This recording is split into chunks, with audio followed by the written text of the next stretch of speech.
Third on the field, the number 92, the 1995 TD4 Truck Champion at the Seekonk Speedway. Out of Attleboro, Mass. in the Goosebook Garage, R&J Auto number 92. That's Turk Gunbay outside of Turk. And the number 17 out of Woonsocket, Rhode Island, and Mike's Auto Repair, Northeast AP. That's your 1996 late model champ here at Thompson International Speedway. That's Rick Gentes. Starting fifth out of Swansea, Mass. in the Shady Tree Auto Sales, R&B Club number 24. That's Ray Soulier. Outside of him in the number 28, the 96 champion at the Seekonk Speedway out of Somerset, Mass. in the Shady Tree Auto Sales, L&L AP. Number 28, that's Kenny Casper. Next on the field in the number 1, that's Billy Clark out of Seekonk, Mass. and starting scratch on the field, also out of Seekonk in the Warwick Musical Theater, Timothy's Place, number 4, that's Robin Sloan. She has one feature win on the season. 10 laps the distance, 8 trucks. On the field, 2 trucks weren't able to make it, the number 3 of Jeff Carter and the 63 of Mike Butts. Looking for a green this time by Dick Brooks up on the starter stand. Darling and Flint going to bring him down. Brooksy waves and we are underway. Darling and Flint battling for that front spot as they head down into turn number 1, but the 92 of Turk Gunbay sticks the nose of that Ford Ranger down underneath, but just doesn't have enough off the corner. He slows up, and that puts Rick Gentes into the 3rd spot. Soulier into 4th, and the 28 of Kenny Casper rounds out the top 5.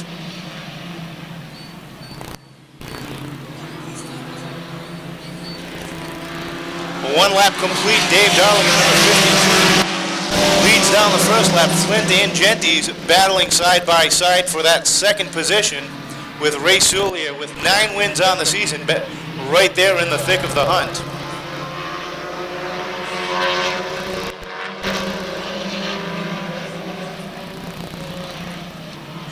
Soulier with a good jump on the outside off the 4th corner, trying to get that 3rd spot away from Rick Gentes. Gentes just has enough down on the bottom. Soulier takes a look down low as they even out single file into turns 1 and 2. Dave Dowling out of Seekonk, Mass., your leader in that. AC Delco number 52. Rick Gentes 3rd, 2nd. Billy Flint in the number 13 out of Asona, Mass. And the Rolling Stone Trucking number 13, Gentes, all over the back of him. As Gentes tries to catch the 52 of Darling. Darling has checked out from the rest of the field. Gentes a little slideways off that 2nd corner. Puts Soulier underneath. It looks like Robin Sloan's got a problem in that number 4. She is slow and has lost a couple of positions.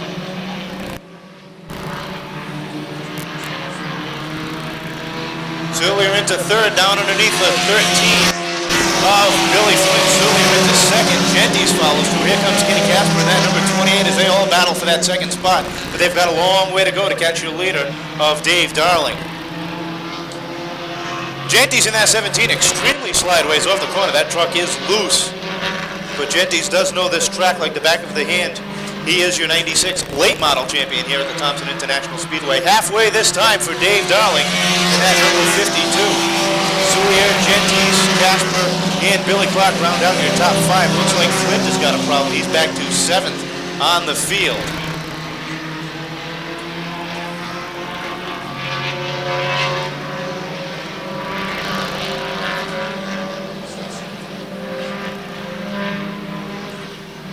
Gentes getting some heavy pressure from the champion, Kenny Casper, in that number 28. Casper has 4 wins on the season. The truck that Gentes driving has 1 win. That's normally driven by Archie Sherman, but the win came with Joe LeMay behind the wheel after Archie was sidelined after an injury. Gentes extremely slideways off the 2nd corner, gathers it back up, but that puts Casper on the inside down the backstretch as they battle for position. This time by, it's 3 to go for David Darling, who started on the pole and has led every lap since. Tight battle for that 3rd spot. Casper down low. Gentes on the high side as they head into turns 1 and 2. Gentes trying to hold on up high, but Casper gets a little sideways off the corner, and Gentes starts to pull away from him.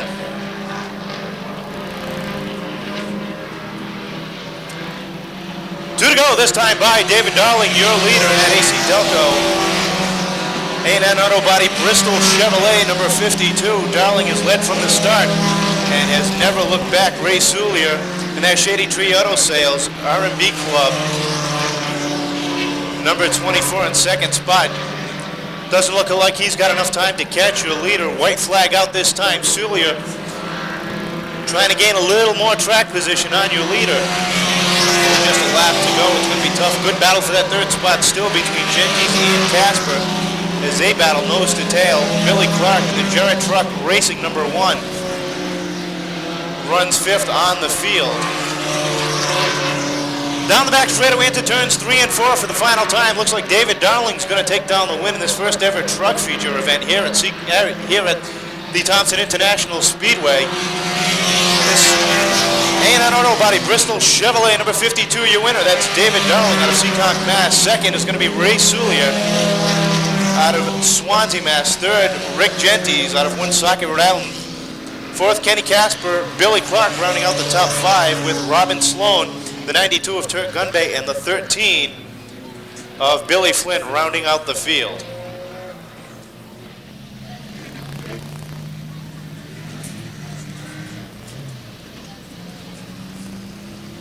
"18 years old, his first season running anywhere. He's driven a late model here once, but he's driven the TD4 truck division. This is his 3rd win of the season as he unbuckles his belt, lets down the window net. Ladies and gentlemen, give him a big round of applause. 18-year-old Dave Darling taking down the win in the World Series here at the Thompson International Speedway. As he climbs out of the truck, down with him, of course, Rich Bono, down in victory lane to interview your winner. All right, thanks very much, Kevin. Dave Darling wins it here today, the first ever truck race here at Thompson Speedway. Congratulations, Dave. Great run for you. It was fun. That was a lot of fun. A little bit different, bigger track than Seekonk. Oh, yeah. Good vibration going on the straightaway. Truck worked really great. Ray Soulier comes up second. He was one of the guys to beat it Seekonk all year, so it must feel great to beat him. Oh, yeah. I don't know how many features he won. He won something like 10 or something like that in that Seekonk, so it was pretty good to beat him up here. All right, congratulations. Little trucks on the top of your trophies. Here at Thompson Speedway, the Red Dog World Series winner, Dave Darling, ladies and gentlemen. Let's hear it for him as he puts this truck in victory lane here this afternoon. All right. That's it from down here in victory lane with the first scheduled feature of the afternoon in the books. Up next will be the Midgets, the Neva Midgets. Ready to roll, and up in the booth to call this one, we've got Russ Out and Chris Romano with us here today. Let's go back upstairs. The space of a week up in Groveton, New Hampshire, and at Riverside Park Speedway in Agawam, Massachusetts. Stevie Dumas crosses him over. The field will go double file. Then break into our patented World of Outlaws. 4 abreast. Wave lap. Anyone who stayed up late last night to watch the World of Outlaws from Manzanita, you saw the king, Stevie Kinzer, take another one. Evidently, I think we might dispose with the 4 abreast in the interest of time. So this is it, ladies and gentlemen, the final appearance of the Midgets all season, starting in turn number 4 and working all the way down the main stretch. I want you to give these guys a great send-off. Wave your hats, wave your hands. Let them know how much you appreciate the show that you are about to see, and I guarantee it'll be a good one. One more lap to go here at the Big T, the Red Dog World Series. Be your own dog. Richie Coy and Johnny Payne are going to lead them down, and how many times have these two guys bumped wheels in the American 3/4 Midget Association ranks? Right now, they're in the full midgets. Brian Cleveland and Chuck Welling, row number 2.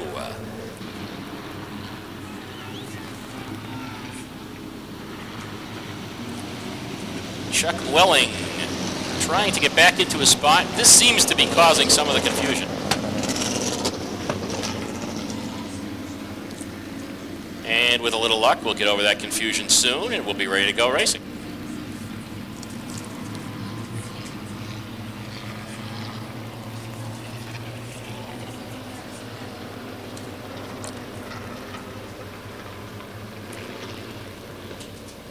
Richie Coy, Johnny Payne leading him down. Looks like we're going to go this time. Nice and slow off turn 4. Coming on to the main stretch. And we're going green. A big battle up front, 4 and 5 wide as we head into turn number 1. Richie Coy will lead him through. Look at the uncle coming down the backstretch. Joey Coy taking the lead coming out of turn 3. Remember, this one is for all the marbles. Coy has got to stay in front of Drew Fenoro, who is slicing his way up on the inside. It's the two Coys leading this first lap. Drew Fenoro, and we go to yellow. Ryan Cleveland pulling off the racetrack, and we have Pete Perniciglio out of shape in turn number 3, and there must be some oil down in turn number 2 because we got Glenn Cabral and Pete Pavlik out of shape over there. It's a Coy family front row. Joey Coy on the inside, Richie Coy on the outside. Johnny Payne, Paul Wallace, Gosick and Drew Fenoro lead him down to Stevie Dumas's green flag, which we are going to get right now. Gosick to the inside of Lawless, going to make it 3 wide going into turn number 1. Out front is still the 94 Coy. Gosick now up to battle for second with Richie Coy. Out front it is Joey Coy. And Gosick takes the second spot. Drew Fenoro mired down in 5th place trying to get by the Volkswagens of Babe Shaw and Paul Lawless. Goes deep into turn number 3. He gets them both. Now he's in 4th place, and we got a change for the lead out front. It is Double O Joe Gosick out in front in Gene Angelillo's Gertie-powered machine. Battle for the championship focus is now on 2nd place. Joey Coy and Drew Fenoro. Gosick way out front. Coy occupied with Drew Fenoro. Fenoro to the inside and Joey Coy. Coy battles back on the outside, lap traffic on the inside, but Fenoro pulls it off, and it's an Angelillo 1-2 here at Thompson Speedway. Gosick in front, Drew Fenoro in second, Joey Coy in third. If it ended right now, Drew Fenoro gets championship number 7. Battle for 4th. Babe Shaw in the 107, holding down 4th comfortably. Look at Noki Fenoro from the back of the pack all the way up to 5th. In Bobby Seymour's number 9. But out front, it is the Angelillo team cars of Joe Gosick and Drew Fenoro. Fenoro now closing in a bit on Gosick. The 94 Coy going by some laps of traffic, still out front. The team cars, the 46 and the 45. Gosick in only his 3rd midget race ever, leading the pack here at Thompson. Number 13, Ed DeVoe, slowing in the backstretch. He'll be pulling in shortly. Joe Gosick clicks off another lap with Drew Fenoro in second. Coy now all alone there in 3rd place. Big lead over Nick Fenoro Jr., who is taking 4th over the 107 of Babe Shaw. The team cars, both Gertie-powered machines, both Boston Hawk chassis, battle it out in front. With Drew Fenoro taking a look to the inside now of Gosick as they go down the backstretch. Gosick in front, Fenoro in second. Cars will be entering heavy traffic soon. Fenoro looks to the inside one more time. They negotiate their way around Glenn Cabral in the number 17, entering into turn 1 again. Heavy traffic will confront these leaders as they go down the backstretch. Gosick and Fenoro heading toward turn 3. Fenoro, another look, this time on the outside. Lost a bit of momentum that lap, however, as Gosick extends his lead a bit. Nick Fenoro Jr., what a story this is. He's taken 3rd from Joey Coy after starting in the back of the pack. Nick Fenoro Jr. in 3rd, Coy in 4th. Battle is for 4th indeed as Babe Shaw takes a look to the inside of the number 94. Gosick leads Fenoro by about 4 car lengths. Nick Fenoro Jr. now in 3rd. Babe Shaw gets around Joey Coy for 4th. Coy now in 5th place, watching his championship slip away. Out front still the team cars of Gosick and Fenoro. Nick Fenoro Jr. trying to close some of the gap on his brother. Joey Coy falls back another position as Paul Lawless in the number 6 gets by him. Halfway down, halfway to go for 00 Joe Gosick. And Drew Finoro. Nick Finoro still trying to reel in the 2 leaders. And something is wrong with Joey Coy's car as he gets passed again by the number 49 of Brian Kobolars. Trouble on the backstretch. Jason Rochelle slowing to a halt. And what a shame. Problems for Nick Finoro in that number 9 as well. Jason Rochelle in the 38B stopped on the backstretch. Will have to go yellow soon. And what a shame. Noki Finoro, after sitting in 3rd place, has to pull off the speedway. Well, this is the break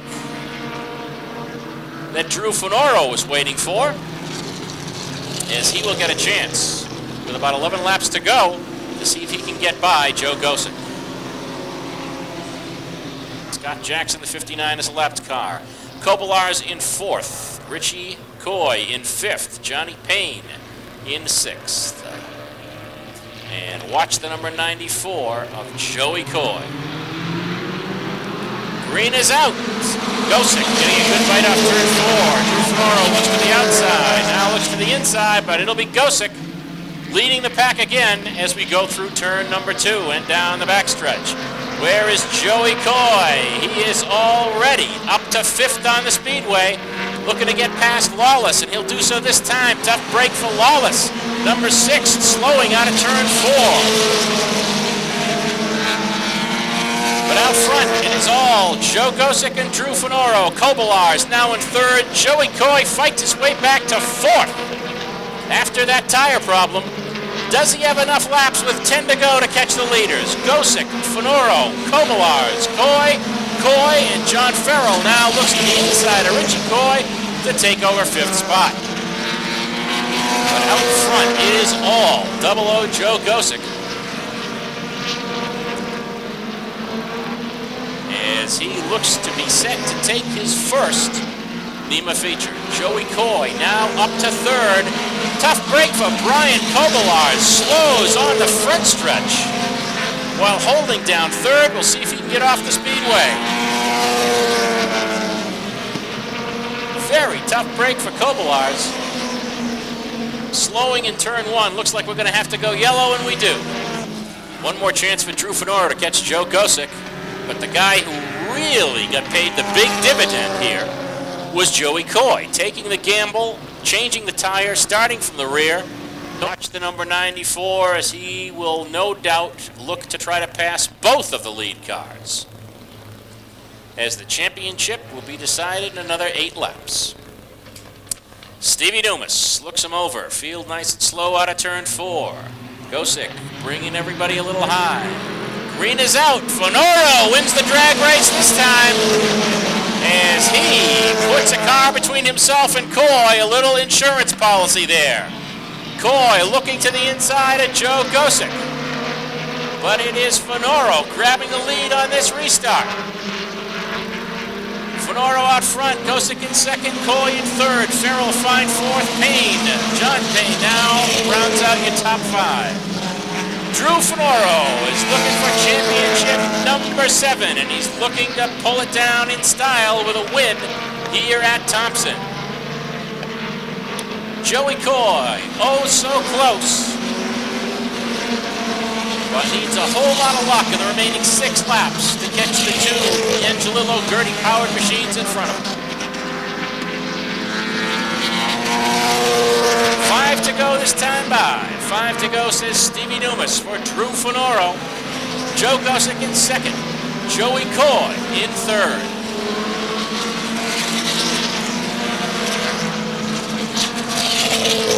Finoro another time down the Thompson backstretch. Leaders will be in traffic before this race is finished. That may come into play. Finoro pulling out a big lead now over Gosick. Coy in 2nd. Coy in 3rd. Check that. Finoro winds his way through traffic down the backstretch. Dispenses with it without a problem. Gosick a distant 2nd. Coy a distant 3rd. As the laps wind down with 4 to go. negotiating his way through turn number 2. Joey Coy giving it all, trying to catch Gosick, but he's running out of time. 2 to go. 2 to go for Drew Finoro.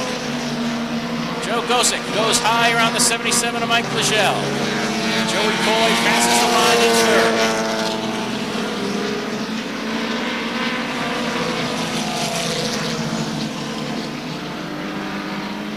And it'll be white flag time for Drew Finoro.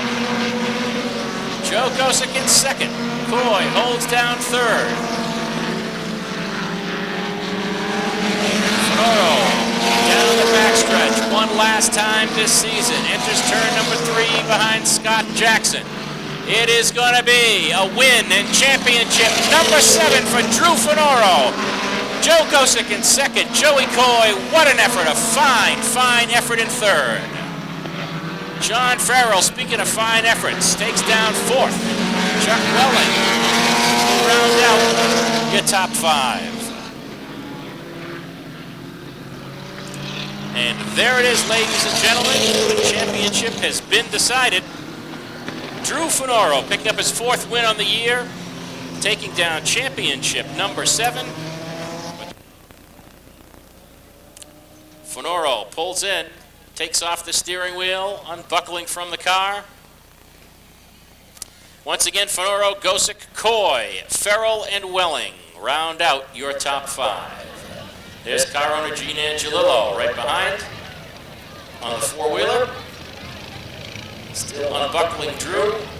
And as soon as we see him there, he's taking the congratulations of his many crew members and the people gathered around the car. Unbuckling the helmet now. Getting out of the car. Ladies and gentlemen, your winner here at the Red Dog World Series at Thompson Speedway. Today's winner and the 1996 NEMA champion, Drew Finoro. Drew, congratulations.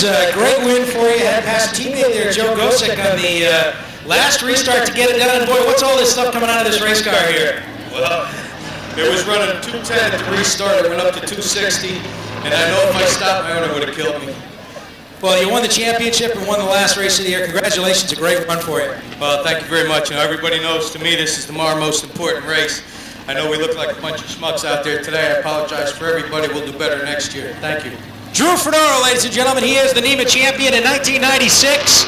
And very fortunate for him, this race probably didn't go another 5 or 6 laps because it is pumping water all out the back of that midget. Drew Finoro nails down the win over his teammate Joe Gosick, and a great run for Coy, who comes all the way up to finish third. But down here in Victory Lane, Don Heining in Victory Lane, congratulating Gene Angelillo, the car owner, and the race winner and NEMA champion, Drew Finoro. Let's have a nice round of applause for all of them, ladies and gentlemen, your championship team in 96. All right, ready to go. One more to go, says Kenny Isimone. The Diamond Chevrolet Camaro pace car brings the field off of turn number 4, and the safety lights will be extinguished as they cross the start-finish line with the clinch green flag displayed. Dick Dubois, number 75, on the point, and alongside number 15 for Mike Primavera. Out of Southbridge for Primavera in Charlton City for Dick Dubois. Then it's Rick DeRosier and Mike Casey from Holland, Massachusetts, and Rentham, Massachusetts in row number 2. All right, good field of Pro 4 modifieds ready to go. 22 laps the distance in this one, and as Russ mentioned, the ISMA Super Modifieds are up next to decide their series championship for 1996. As we mentioned, Trackside Northeast is here doing footage for race day, for RPM tonight, and for Speed Week, and Channel One Video out of Epping, New Hampshire, also here shooting for many of the television stations that air race programs in northern New England. So we welcome them as they enjoy a beautiful sunshiny afternoon high atop the press box here at the Thompson Speedway. All right, pace car is in. Looks like we're just about set to go. Kenny Isimone stares them down. The Pro 4 Modifieds exit turn number 4. They come to the start-finish line, and the green flag flies. We are underway.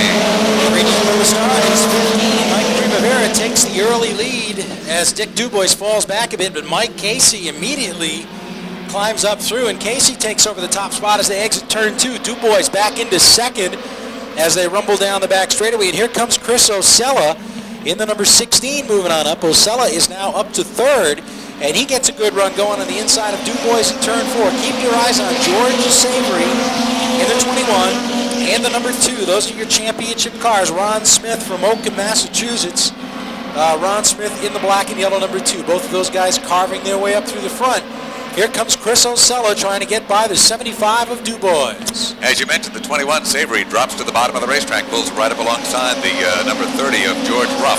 Savory indicated last week this could be the end of his racing career. This might be it, the 1996 season. He has been at it for a long, long time, and if George does in fact decide to pull the plug on it, what a great way to end if he can pull off a win here today. He started deep in the pack, is now all the way up into the top 5 with that black number 21, and is now breathing down the rear bumper of Rick DeRozier. Well, about a dozen years ago, we saw another driver who drove a famous number 21 end his racing career here at the World Series. George Summers went out in style with a victory. Back in 1983, driving for Art Berry, the World Series was his final race, and he won it. Let's see if Savory from nearby Westwood, Mass, close to George Summers. And you can see by all the win stickers on the side of that car, very successful season, very successful series here in the Pro Force for George Savory in the number 20. He was defending champion of this race. He won it a year ago. Coming off 4, they'll complete lap 5 this time. And Savory has now moved up into the 3rd position in the number 21 car. He is really on a roll, no question about it. The number 2 car that you mentioned, Ron Smith, also trying to get back into the thick of this thing, but he's got a long, long way to go. Savory is just really outpacing the rest of the field as Savory now dives down low, slips in, picks up the 2nd spot. All he has to do is put away Mike Casey, and George Savory will be right out in front with that black number 21. Savory with a pretty good move to the front. He started in the 12th spot, and in just 6 laps, he's moved up to 2nd position. A lot of smoke out of the 30, and a lot of smoke here on the first turn out of the 15. And he goes around. There is a lot of liquid down on the racetrack. The 15 outside pole sitter, Mike Primavera, he goes around, and you can see an awful lot of liquid going down in there as he obviously dumped something, either an engine or a radiator hose or whatever. So the 15 car for Primavera, who started outside pole, is out of this one. Our Featherlight Modified Tour finale, which will take place just 2 more races from now. And boy, is there interest in that race. We'll do our very, very best to keep you up to date during the progress of the race with regard to the positions of Tony Hirschman and Steve Park. All right, meanwhile, we are back underway. The Pro Force head into turn number 1. It is car number 8, Mike Casey. Once again setting the pace, but Savory makes a move on the outside. Down the back straightaway they go. George Savory inches ahead as they head into turn number 3. And the veteran, George Savory, grabs the lead as he exits turn number 4. He'll cross the stripe and be scored as the leader of lap number 7. So Savory is out in front, pulling away now over Mike Casey and Chris Osella. Dick DuBois running along in 3rd spot. George Sherman has now moved up into the 5th position as we see the number 2 car moving on up through the field. That is Ron Smith, 2nd place in the points, and he is now up into the 6th position in the deuce as they all try to chase down George Savory with 8 laps complete. Last weekend, Savory was able to just run away and hide in his qualifying race, and it looks like he's in pretty good shape today, barring any mechanical difficulty. Savory knows this racetrack like the back of his hand. He has competed here for many, many years, not only in the Pro 4 division, but as a modified driver competing here. Stafford Speedway, Seacon Speedway. I mean, George has run virtually up and down the East Coast, but seems to do very, very well here at Thompson. And he's showing his stuff today with about a half a straightaway advantage over the driver of car number 8, Mike Casey. Now there's a challenge for 2nd. Down on the inside, Chris Osella in car number 16. Challenges for the 2nd spot, but Casey holds on as they work through 1 and 2. Halfway this time by for George Savory as he continues to cruise around the 5/8 mile here at the Big T. Savory negotiating turns 3 and 4 and puts lap number 11 on the boards. in the lead in the number 21. Mike Casey still in second. Osella third. Dubois is fourth. And DeRocher now moving on up to the fifth spot. George Sherman is in sixth. And the number 2 for Smith has fallen back a bunch in the deuce. He's back into the 7th position now as we see DeRocher make a move underneath the 75 of Dubois once again as they come to the stripe. 10 laps to go. Into the final 10 circuits as George Savory is up there pretty much by himself. A lot of great racing going on deep in the pack. Look at that battle we've been going for the 4th spot with Dubois maintaining this position with car number 75. But coming up right there to challenge on the outside, looks like the 49 of Patrizzo. Off the turn they come, back down across the stripe. It is rather the 12th car of DeRocher. Down on the inside, Rick DeRocher's been running pretty well there all day long.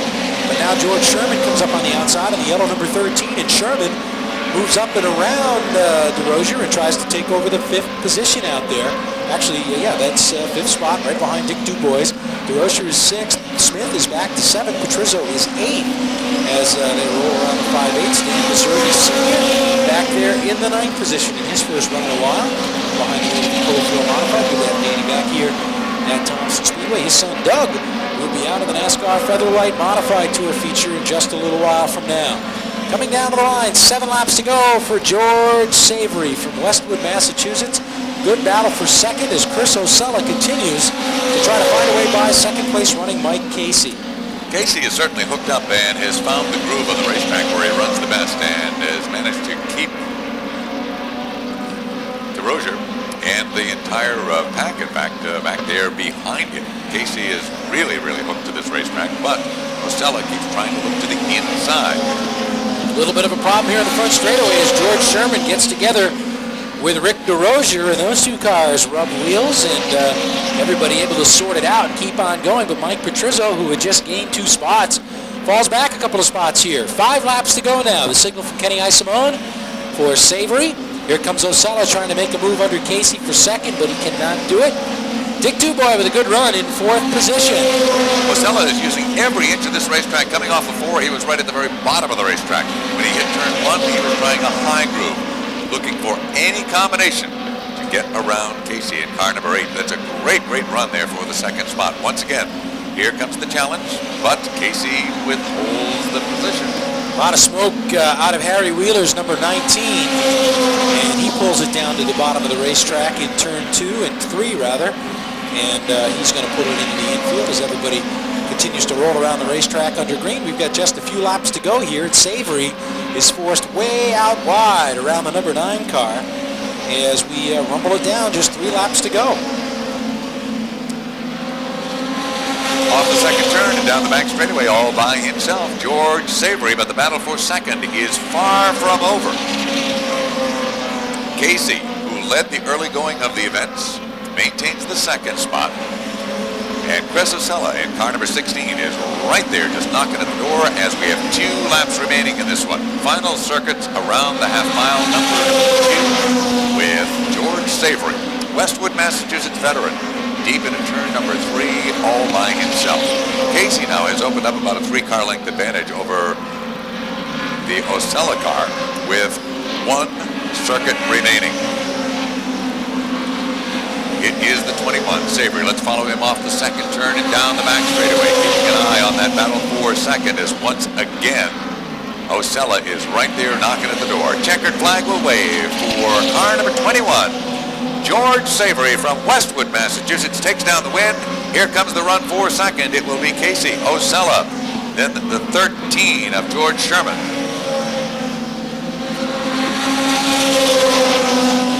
And finishing in the 5th spot would be car number 2 for Ron Smith.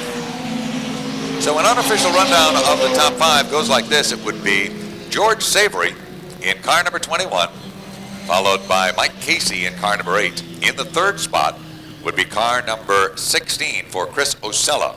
4th would go to the 13 of George Sherman, and unofficially in 5th, car number 2, Ron Smith out of Oakham, Massachusetts.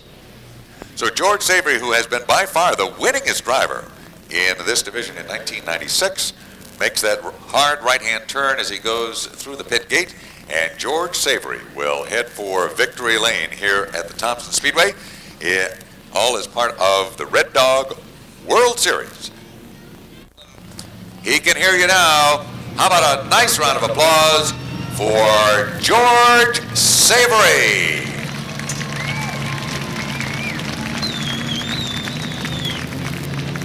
George Savory, ladies and gentlemen, is your Pro 4 winner today. George, congratulations. Car was really hooked up. Another win for you in the World Series. You won it here last year. A lot of rumors, though, about retirement. Was today's George Savory's last ride? No, not this year. Next year will probably be the last year I'll do anything on a steady basis. But we say that every year. So. Car was really hooked up great. Got by Mike Casey pretty early from a mid-pack start. Yeah, no, the car worked real good. We didn't know, like anybody else didn't know what it was going to do, where we had to, set down all week long. But the tires came in real quick, and I knew Mike was going to be real fast, and the easiest way to get him was going to be on a restart, and it worked out for us. And a championship year for you. Congratulations. Thank you very much. This race here, I believe, is dedicated to little Harry Carafas, and very proud to accept these. On behalf of the family, I know them very well, and there's nothing you can say. That's about it. Okay, congratulations, George Savory, on a win in a championship year. George Savory, ladies and gentlemen, is your Pro 4 Modified Feature Event winner here in the Red Dog World Series of Auto Racing here at the Big T. Track owner Don Honing on hand to present the checkered flag and the trophies to George Savory, very familiar with Victory Lane here at the Big T. All right, folks, the ISMA Super Modifieds are on the racetrack now, ready to settle the 1996 ISMA Championship. Let's go upstairs to Russ Dowd and Al Robinson for the call on this one. All right, Rich. As they acknowledge your presence for them, down into turn number 1 in the pit grandstands, give them a wave, wish them well in 50 laps of green flag competition.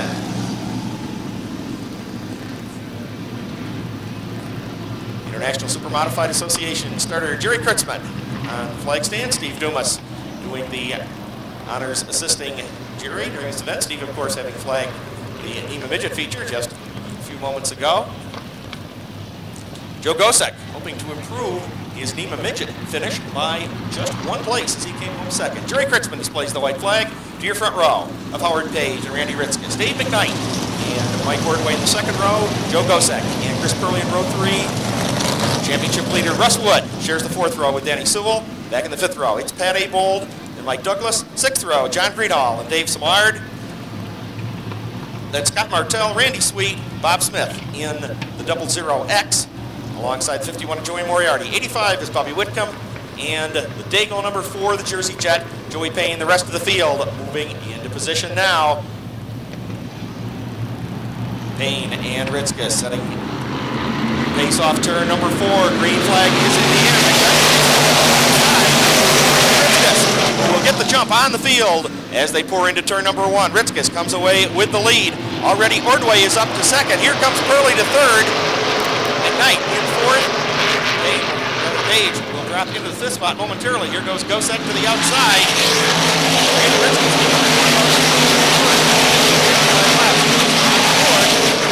Randy Ritzkes with the 1 career ISMA victory. That came in the first ever ISMA event at the Oswego Speedway back in 1992.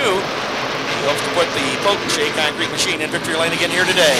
He will lead Ordway, Purley, McKnight, Gosek in a side-by-side battle between Rushwood and Howard Page. Rushwood, of course, needs only to finish 15th to clinch the title, but ask any race driver and they'll tell you, hardest thing to do is to try to run slow. Rushwood will try to rate his pace. Joe Gosek with a high groove between turns 3 and 4. He rides in the 5th spot. His best race on the track is for 3rd place between Chris Purley and Dave McKnight. Randy Ritzkes holding that 5 to 6 car length lead over Ordway. Purley is 3rd, McKnight is 4th, Gosek is 5th, and Wood has settled into 6th. Now they're side by side for 7th place with Pat Abel taking the spot. Page is 8th, so is 9th, and Mike Douglas holds down in 10th position with Dave Samar challenging in the 2nd Shea Concrete Machine. Coming down to complete lap number 5 of 50. Still, Randy Ritzkes, in fact, Ritzkes stretching the lead over 2nd place, Mike Ordway. This feature, by the way, was lined up on the handicap system. The top 12 cars from the heat races were handicapped in inverse order of their recent performance. Scott Martell slows on the straightaway. He should be able to make it to pit road. Scott Martell will end certainly something of a disappointing season in a very disappointing fashion as he goes behind pit wall. Scott Martell finished third in 1995 as the points. That performance here in 96. Whitcomb on the inside slowing down a bit, but he'll stay under power. Ritzkus, perhaps only 3 or 4 laps, catching the tail of the field if we stay green. That's where the fun will really start. Right now it's John Agor dragging shotgun on the field as George Baldwin is pretty good. And Brian Wood, number 79, will pass George Brothers. Ritzkus quickly catching the tail of the field now. See Agor in his sights. Slowing now, heading for pit road will be number 98 of Lou Saccone. Gucci Motorsports machine out of this one early. Already set for the 1997 season. Clinton Lou will be driving Gucci Black Beauty. Ritzkus in turn number 1. He'll put a lap on John Agor. He has 8 car lengths advantage now over second place Ordway. Ordway holds off Purley and McKnight. Gosek is alone in 5th. The battle is for 6th between Wood and Abel. Ritzkus now in heavy traffic. Will go to the outside. Slide around Whitcomb. 2-lap cars now between leader Randy Ritzkus and second place Ordway. Ordway, for the moment, is beginning to close the gap. Now Whitcomb gets a little high on the track in front of Ordway. That will slow down the second place car. Ordway in traffic. He'll go to the inside of Whitcomb now. Brothers is in front. He'll try to change lanes and go to the outside of Brothers. Purley right on Ordway's bumper, dogging him every step of the way. And McKnight not giving him any rest as well. Out in front, Ritzkus dealing with traffic. To the high side. Joe Petro a lap down. 12 laps on the board now. We have been clean and green. The leaders are in heavy traffic. Ritzkus. Next we'll look at the rear bumper of Andy Powell. He's ahead of him, Bob Gudermount and Willie Stutzman race side by side. Traffic now for Ritzkus to pick his way through the Ordway. By no means clear of traffic as he's got Baldwin and Petro to deal with. Side-by-side racing for Gudermount and Stutzman right in front of the leader. Now Stutzman gets the better of that battle. Ritzkus has not been able to put those 3 cars away. Now he ducks to the inside of Andy Powell. We'll get around Powell. Now we'll go to the outside of Gudermount in turn 1. Ritzkus handling beautifully here. At 14 laps on board, he's led every inch of the way. Ordway second, Purley third, McKnight fourth. Gosek holds on in 5th. Wood is still 6th. Ebel is 7th. Looking a bit further back in the field, Sewell is 8th. Officially behind Sewell in 8th place. Douglas would be 9th, and Samard would be 10th. Now Ritzkus, momentarily free of traffic. He's lost perhaps a third of his advantage to Mike Ordway. He only has 1 lap car to deal with. That's going to be 88 of Willie Stutzman. Willie holding the groove between turns 1 and 2. Ritzkus still looking for a way by as they pull in on the 53 of Jamie Letcher. Bob Gudermount in the 93 will slow. Gudermount is on pit road as 17 laps go up on the board.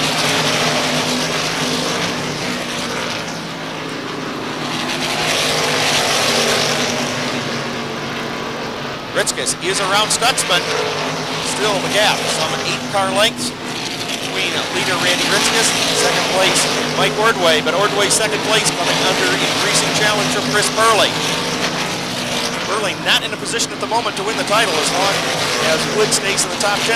But Purley going to give it his all to go out with a victory here at Thompson today. A great side-by-side battle back in the back between Randy Sweet in the 16 and Joey Moriarty in the 51.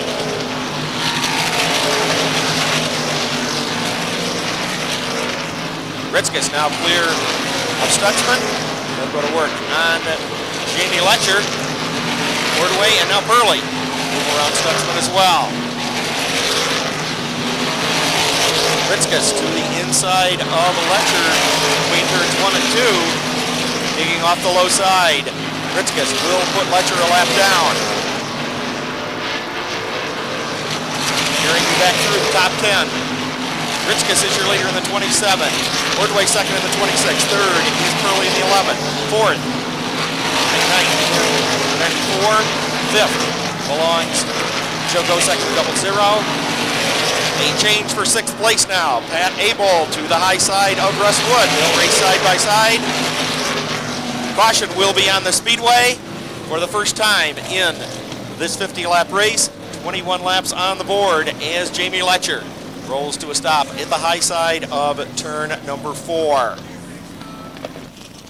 Final race of the season for the International Super Modified Association. It has indeed been an outstanding season, dominated by the great consistency of Russ Wood, the strong late season run of Chris Purley, drivers who have come into their own this season on the ISMA circuit. Some teams that have showed renewed competitiveness, like the Lichty team now with Dave McKnight at the wheel. And of course, some teams who have also not had the sort of season they were looking forward to, but will hopefully be ready to go when the Supers roll off the trailer again for the Florida Series and to open the championship portion of the 1997 schedule when they come north next April. In 9th, 37 of Dave Samard, and in 10th, the 4 of Joey Payne. Looking for a restart with 21 on the board, 29 to go. Ritzkus will set the pace with Ordway in his tracks. Green is in the air. Ritzkus taking off. Ordway will go with him. Into turn number 1. Ordway looks high. Ritzkus stays down low and keeps the lead. Further back in the field, the battle for 6th place is renewed as Wood and Abel go side by side. Out in front, Ritzkus running a low line, getting good traction off the turns. Some 3-car lengths on 2nd place Ordway. Top 4 on a breakaway now as 5th place Gosek and 6th place Abold. Work on Willie Stutzman.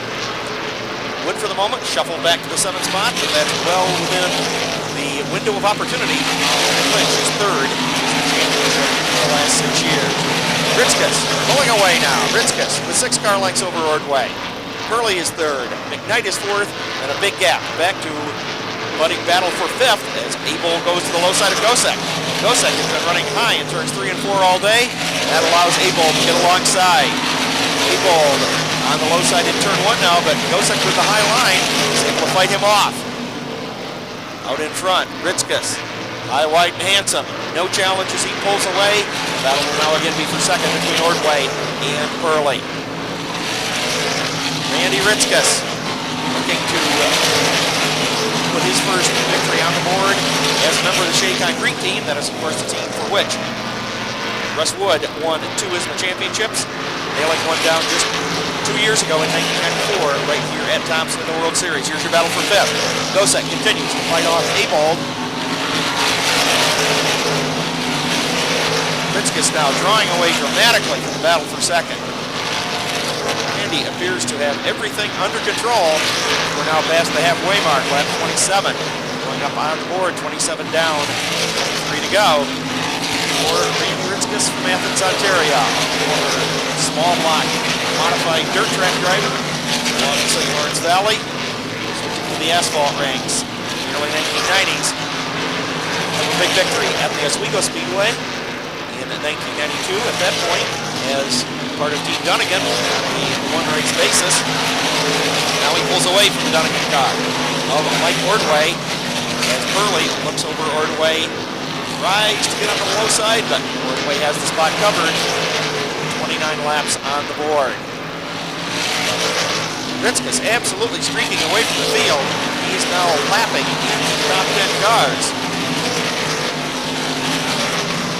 Every car that he laps, he puts a little more insurance on that lead. He's now putting John Greenall in the 26X a lap behind. Gosek continuing to hold off the consistent attacks of Abel for 5th. Abel looks low again off turn number 2.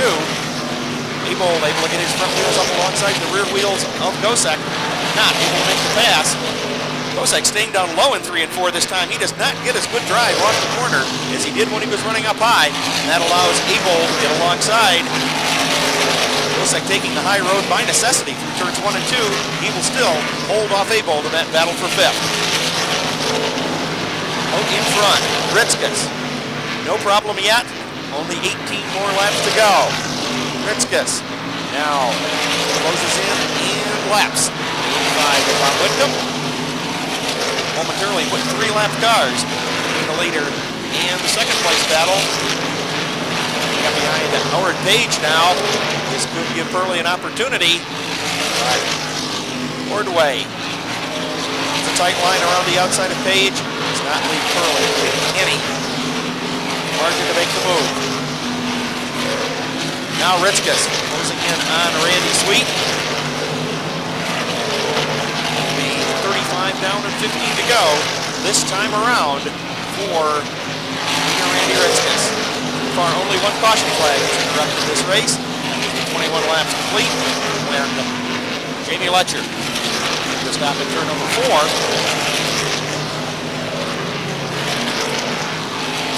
Andy Powell slowing on the back straightaway, but he will remain on the track. Now Powell will spin in turns 3 and 4.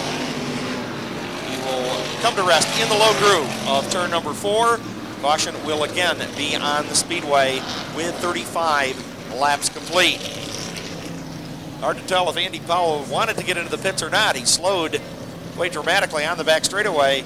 Did not dive for the pit entrance. Instead, he looped it in turn 4. Fortunately, he was going rather slowly at the time. Showdown time coming. Just a couple of 100 yards from now as Randy Ritzkus leads the field into turn 3. You see Whitcomb dropping down so as not to impede the leaders. Here's the green and the chase is renewed.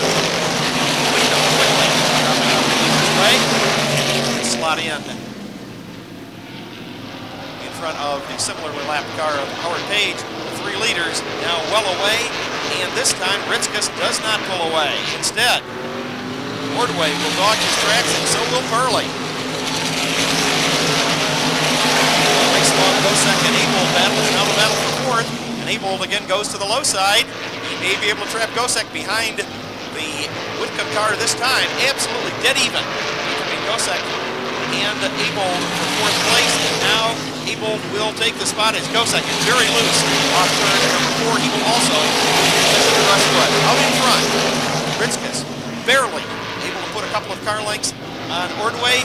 Now Ordway closes in between 3 and 4. Ordway putting the pressure on, so is Purley. Ordway and Purley all over Ritzkus. Then a big gap back to 4th place Pat Ebold. Ebold will definitely need a caution. Take the chance for this one. There's 37 are on the board and 13 to go. Purley seems to lag just a little bit. Ordway was putting on the challenge. Ordway not getting off turn 4 very well that time. Ritzkus just a little breathing room. Should we go green the rest of the way? The leaders will be in traffic. At least 7 or 8 laps remaining. That would be where this one is settled. Ritzkus has used traffic to his advantage so far. We'll have to do it one more time. Ebold is 4th. Wood is now 5th. Gosek holding on for dear life. The second here comes Payne to challenge. Gosek definitely severe handling problems. Off turn 4, he looks good in turns 1 and 2. Payne will get by for the spot. Battle is now for second between Ordway and Purley. As Ritzkus, after 3 or 4 laps to keep tires warm, is now taken off once again. Gosek dirt tracking through turn number 4. He'll be coming under threat now from a resurgent Dave McKnight. McKnight, new rubber on the car, just thunders past Gosek in turn 2. Here comes Samard as well. Out in front, Randy Ritzkus facing traffic in 2, perhaps 3 laps. John Agor, Kenny Sewell, George Brothers, John Greenall, all battling for position right in front of the leader. Richmond displaying his passing flag. Those drivers will need to run single file to avoid inhibiting the leader. Purley takes a look to the low side of Ordway in turn 2. Ritzkus is now in traffic. Spin off turn number 4. Joe Gosek loses it, spins to the inside. Caution is on the speedway with 41 laps complete.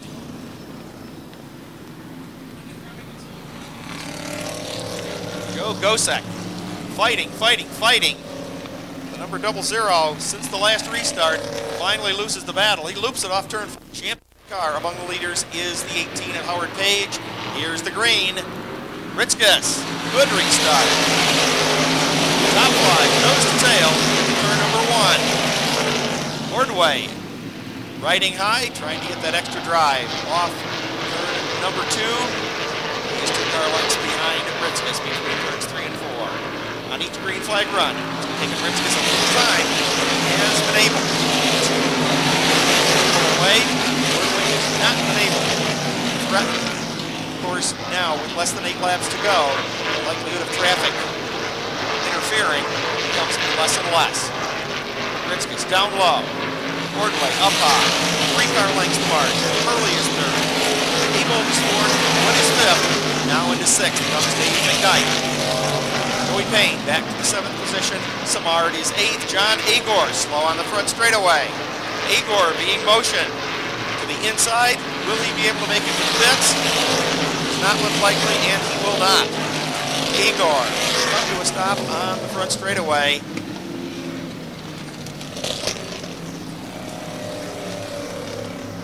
We will be under the caution for the 4th time this afternoon with 43 laps complete.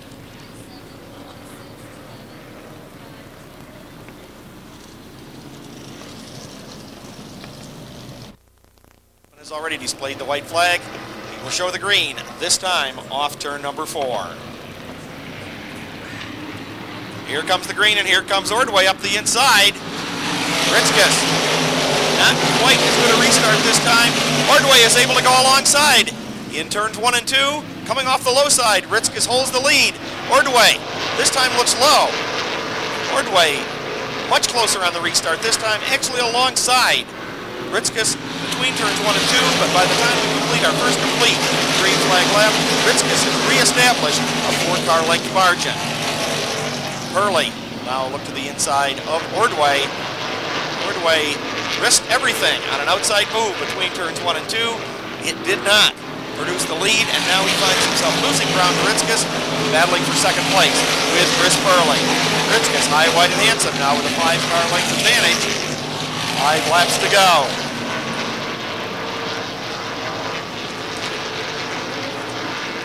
Hurley now solidly alongside Ordway on the front straightaway. Similarly, McKnight outside of Wood. McKnight will take over the 4th spot. Oh, if he had only did it for that tire a few laps earlier, it'll be 47 down and 3 to go. This time for Randy Ritzkus. Dave McKnight is flying in 4th place. McKnight in the 4th spot, gunning for 2nd spot before this one is over. Ritzkus is gone. Ritzkus with 48 down and 2 to go this time, looking to chalk up his first victory of the 1996 campaign, and his first as a member of the Shea Concrete team.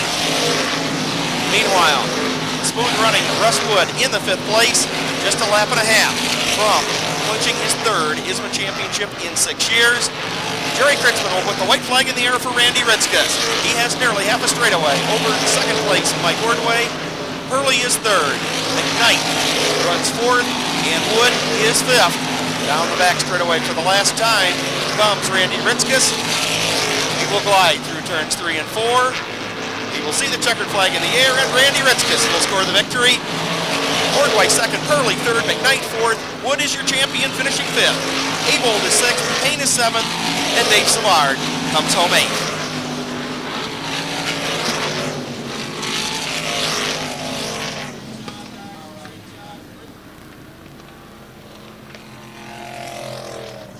All right, so Randy Ritzkus claims the 50-lap feature event here for the Super Modifieds on this, our 23rd annual Red Dog World Series of Speedway Racing. And leading a good portion of this one today, boy, I'll tell you. That car flying out in front. Russ Wood, of course, the champion. Clinching that with a 5th place finish here today. For the Auto Palestine, Paul Dunnigan's car. Following victory lane ceremonies with Al Robinson, we will roll out the small block modifieds, and then we will have the intermission to break down the infield and so on and so forth. All right, let's go trackside once again. Here is Al Robinson. Al? Test check. Well, with a cheer, Randy Ritzkus jumps out of the number 27 Shea Concrete Super Modified. You can tell he is one happy camper. As he led all 50 laps, he had to withstand one big challenge on the final restart for Mike Ordway. And as the photographers snap away. We'll get ready to talk to Randy in just a moment here.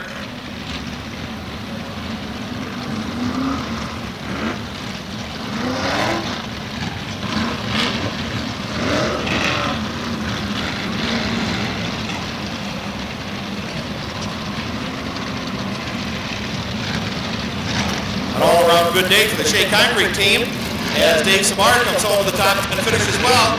Let's get in here and have a word with Randy Ritzkus. Randy, welcome back to Victory Lane. Oh, thank you. It's been too long. This is quite the way to do it. You had control all the way. There was one moment, the last restart, Mike Ordway was alongside you between turns 1 and 2. Well, last week we were really fast when we were here, and I was really nursing the car, and I think I just nursed it a little too much in the last restart. Gave a chance to get beside me. Guys told me I guess I pulled away the last few laps, so we had a good car. It seemed like it took no more than 2 laps before you really came in and started putting distance on Mike and Chris. Did you notice you were able to pull them that much? I had some signals with the guys during caution laps so they would tell me if I was pulling, but I wasn't pushing the car, I was saving the tires because everybody told me this track is really eating the tires up, so I nursed it, and we still quick. Some long green flag runs early in the race, a lot of traffic. Any close calls?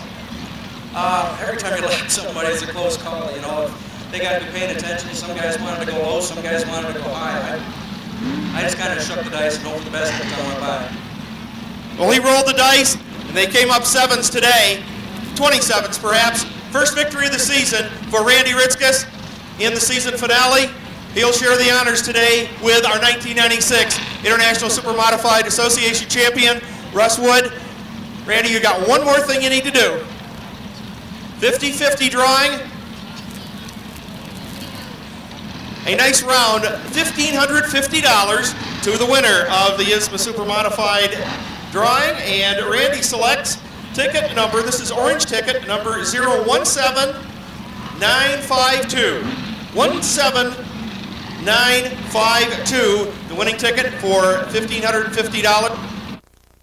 But up in front, it is Bob the Snake Georgitis and Eric Burke down the front row. Dick Brooks back atop the flag stand, and he shows the field the clench green flag. The NASCAR Winston Small Block Modifieds ready to go here this afternoon. Todd Sorvolo, another driver to watch in that 57 car. NASCAR Featherlight Modified Tour up next. 125 laps to decide the NASCAR National Modified Championship. All right, safety lights are out atop the Diamond Chevrolet pace car, and Bob the Snake Georgitis and Eric Burke will bring the field around for this 30-lap Winston Racing Series Small Block Modified feature event here at the Big T, part of the Red Dog World Series of Racing here at the Thompson Speedway. Thanks for coming on out and joining us in this beautiful October Sunday afternoon here in northeastern Connecticut. Great day for racing, and some great racing still to come today. Oh, we're somewhere about halfway through the program, I guess, here this afternoon, maybe not quite. A lot of racing still to come. I think we are just a little bit beyond. But at any rate, here we go. Green flag is out. We are off and running, and it is Georgitis who will set the pace. Late in the small blocks, thundering into turn number 1. Georgitis sets the pace as they exit turn number 2 down the back straightaway. Saravello gets a great jump, but we've got him stacked up on the back straightaway, and about an eighth of the field appears to be involved in this one, so we will immediately go back to caution as lots and lots of race cars are stacked up over there on the backstretch. And about a dozen cars, it looks like, have been involved in this one. Looks like Ted Beck-Narzik is involved in that one. And looks them over. Here they come off the corner, and we've got a green this time. Underway we are, and it is the 86 out in front as everybody does bumping and weaving, and we've got a couple of cars that have come together down here on the backstretch. Rick Young in car number 0, and it looks like the 2 automobile as well of Darren Mandito. And that'll bring out the second caution before we even get the first lap in the books. All right, let's try it again. As having a tough time with this small block modified feature event. Getting it underway here this afternoon. Still no laps complete. Officially. All right, here we come. Down to the line. Green is out, and a good start this time as Georgitis pulls away. And look at the 57 car Todd Ceravolo trying to keep the nose down there on the bottom, and Ceravolo trying to make a good move to the low side of the racetrack and take second. Here in the early going, he looks up in the mirror, and he sees the veteran, Bobby Potter. He would like to get out in front and just defend it from there. Georgitis leads, Ceravolo is second, and hey, we get a lap on the boards here this afternoon. All right, Georgitis takes him deep into turn number 1. Ceravolo runs in the second spot. Potter is third. Byrne is back into the fourth spot. Then it is car number 78 that is moved up. That's Steve Lombardo. Steve rounds out the top 5 as they exit turn number 4. Shuffle the deck just a little bit more as the 96 of Kurt Brainerd takes a peek to the inside of the 47 of Scott Spaulding. Scott took a pretty good lick in that first lap mishap, but was not technically involved. He was able to just keep right on going. You can see a lot of damage done to that race car. Meanwhile, the 86 Georgitis brings the field to a caution flag as we have some debris up in turn number 2 by the looks of things. Yeah, right under the Winston Racing Series billboard. So that'll bring out caution again here on the racetrack as the Napa safety crew jogs on out there to remove the debris from the racetrack. And we'll go right back to green here in just a moment. The Snake, Bob Georgitis, still in command, followed by the 57 car running in second of Todd Ceravolo. Bobby Potter is third. All right, so we're going to try it again. Georgitis, Ceravolo. That's the front row. Potter and Burnt. Row number 2. Nice and easy through turns 3 and 4. Let's see how the start goes. Green is out. We are underway. Here comes Georgitis leading the pack off of turn number 4. Bobby Potter drops right to the bottom of the racetrack, tries to pull up alongside, cannot make the move. The 72 car zips down through the infield, and it takes Dave. We got a big pileup out in 1 and 2. About another dozen cars jammed together out there in the first turn. And we're back under yellow.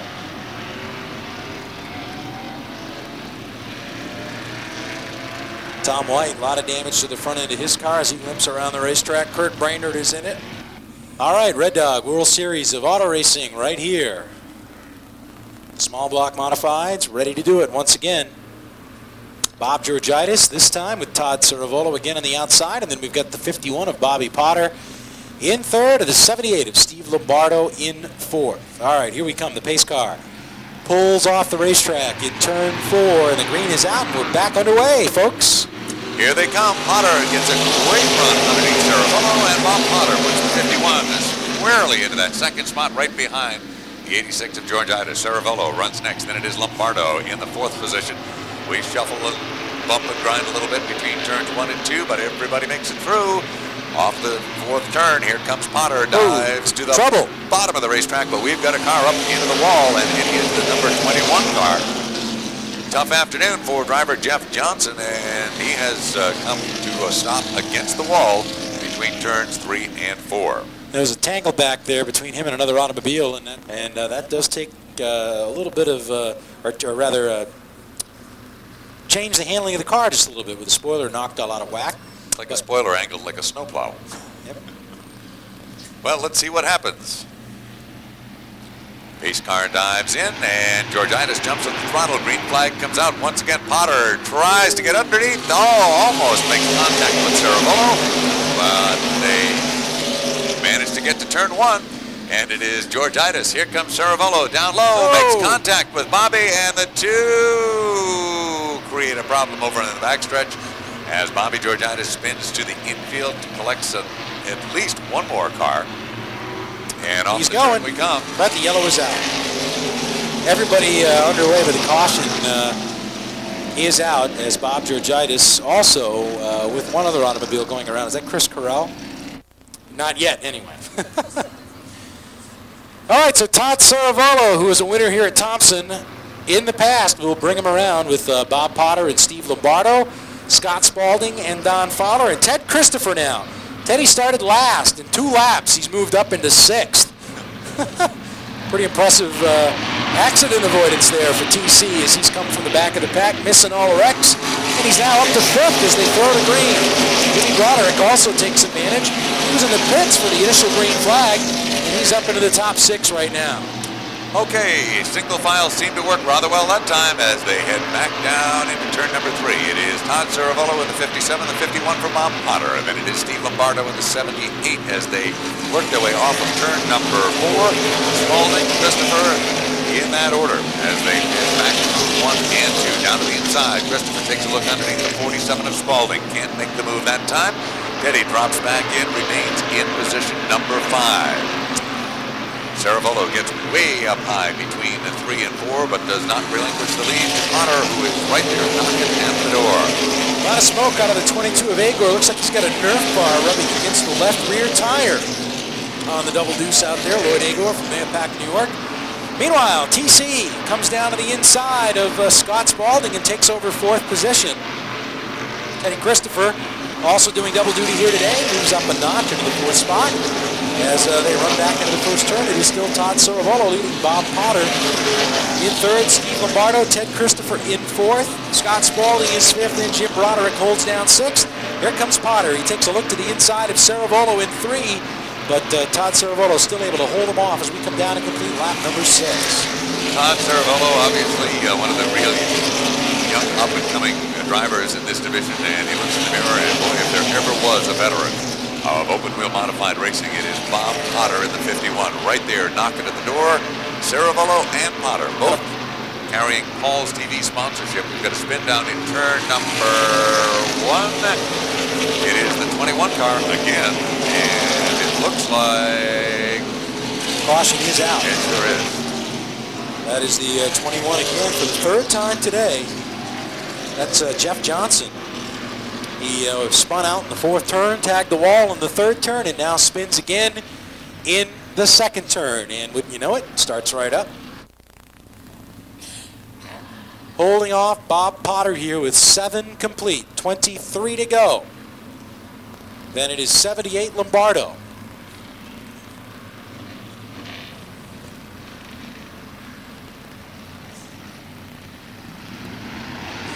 Green flag is out, and as they work their way off of turn 4, back down to the start-finish line, Cerevolo once again sets the pace with Potter in the 2nd position. They work their way back to turns 1 and 2. Teddy Christopher from last all the way up to 3rd with only 7 laps up the scoreboard, and Christopher now knocks at the rear door of the Potter race car. Christopher wastes no time taking the peak to the low side. Can't make the move this time, but tucks right back in, and the lead trio crosses the stripe. Cerevolo is out in front, but he is really feeling the heat from Bob Potter. Christopher right there as well in the 3rd spot on the black and silver, number 13. Lombardo back to 4th, and Jimmy Broderick has passed Scott Spalding for 5th position out there on the racetrack as we put lap number 9 on the board this time. Cerevolo, Potter, and TC, the front 3, heading back to the 1st turn. All right, the lead trio beginning to pull away just a little bit. There's a good run for position number 4 on the racetrack. Steve Lombardo in car number 78 holds on to that 4th spot.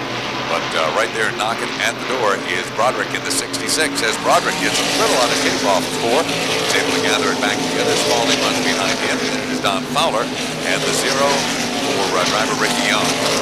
Top 3 locked together out there, but now Christopher beginning to fall back just a little bit. In the number 13, he's lost about 2 to 3 car lengths on Potter.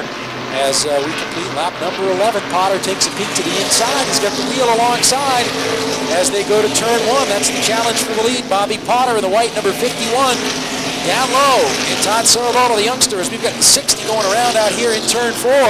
He keeps it underway as Potter gets the run underneath Todd Cerevolo, and Teddy's going to make it 3 wide as they come out of 4. And look at this, but we've got a caution. The 91 has lost a motor out there in the back straightaway. Certainly has had his hands full this afternoon, and it's far from over yet as the youngster leads 2 veteran drivers. All right, pace car is in. Here they come. Green flag is out one more time, and Cerevolo runs it up through the gearbox, brings the field across the line. Potter runs in the 2nd spot. 3rd is Christopher. 4th is the 66 of Jimmy Broderick. In the 5th spot, the 47 car for Scott Spalding. Steve Lombardo is back with 1 spot with the 78, followed by Ricky Young. Steve had a little bit of a problem on that restart as he fell back a few spots. in the number 78X, but he's now settled in the 6th position. Coming up on halfway, 13 down next time, and Bob Potter putting the pressure on number 57, Todd Cerevolo. Cerevolo slides up the racetrack a little bit. Potter unable to come down to the bottom, and Christopher taking a look down there.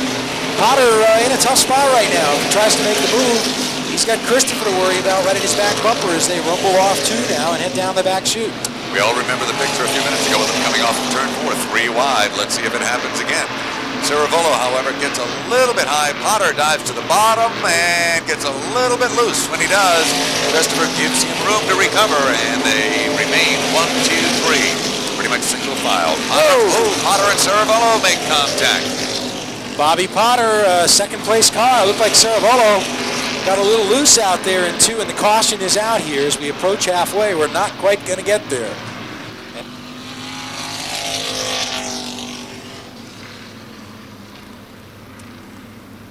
This could be interesting.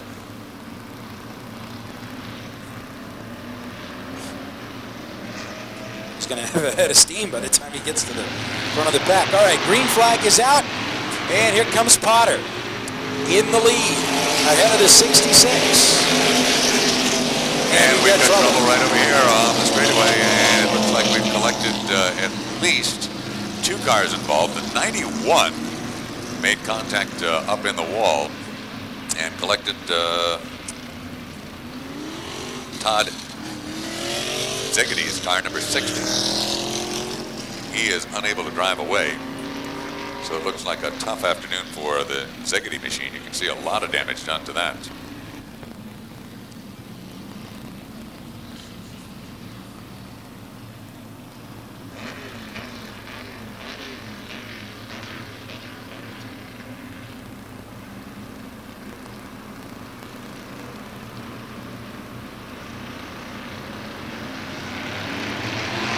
All right, Dick Brooks drops the green, and Lombardo has got a problem in the 78. That car does not come up to speed on the restart. So Steve Lombardo definitely with a problem as the leaders take it back into 1. And I think we're going to go right back to yellow as Lombardo is unable to start that number 78. And he is sitting in a pretty tough spot right there in the middle of the racetrack in turn 4.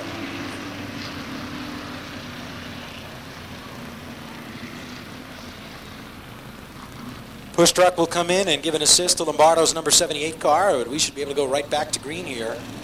And in fact, that is the signal from Dick Brooks. The crash they had at Flemington a couple of weeks ago where they pretty well destroyed the newer race car. So Hirschman to the backup, qualified in 10th. And Steve Park, of course, his 9th pole of the year for the Sheba Racing Team. All right, remember, And this now, race has been reduced to 25 laps. Jamie Steele slows on the backstretch. Let's see what happens. Lazy green is out, and we are right back to caution again.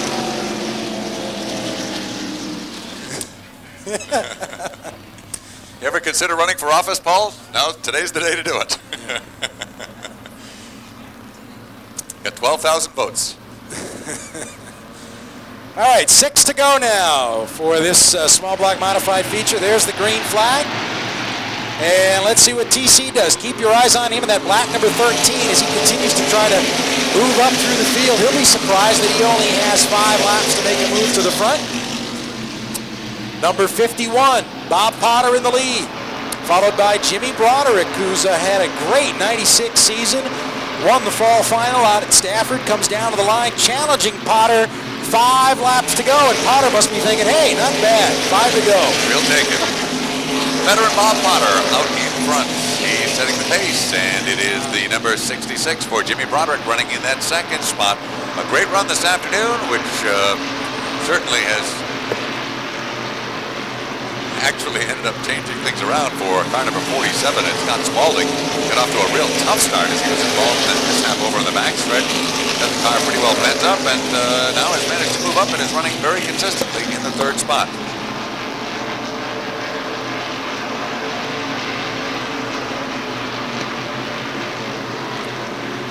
Potter setting the pace, leading them back across the stripe, and 17 are on the scoreboard. Next time by, the 2-lap marker will be displayed for Bob Potter, one of the all-time gentlemen.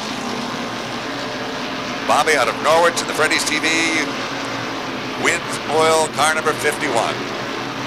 Down to the line, and the 2-lap marker shown to Bob Potter as he has managed to open things up just a bit on the rest of the field. TC scrambling, trying to get back up through the pack, but a long, long way to go, and time is running out. Christopher now drops off the pace with the Mystique Motorsports car number 13, and it looks like TC is in trouble with that race car. White flag is out one more time around the park. Bob Potter off turn number 2 and down the backstretch.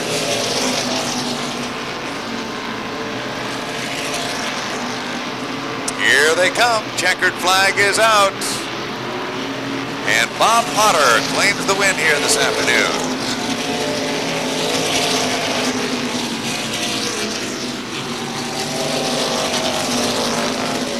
Norwich, Connecticut driver Bob Potter takes down the win.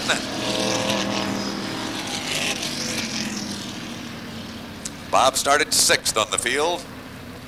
Finishing in the 2nd spot was car number 66 for Jimmy Broderick. In the 3rd position was the 47 automobile of Scott Spaulding. Then it was Rick Young in car number 0 and Don Fowler in the 26th. And of course that is very, very unofficial. All right, now following victory lane ceremonies here, we will be calling off lucky program numbers. We will be calling off a ticket number as well, not only a general admission ticket, but a pit number ticket.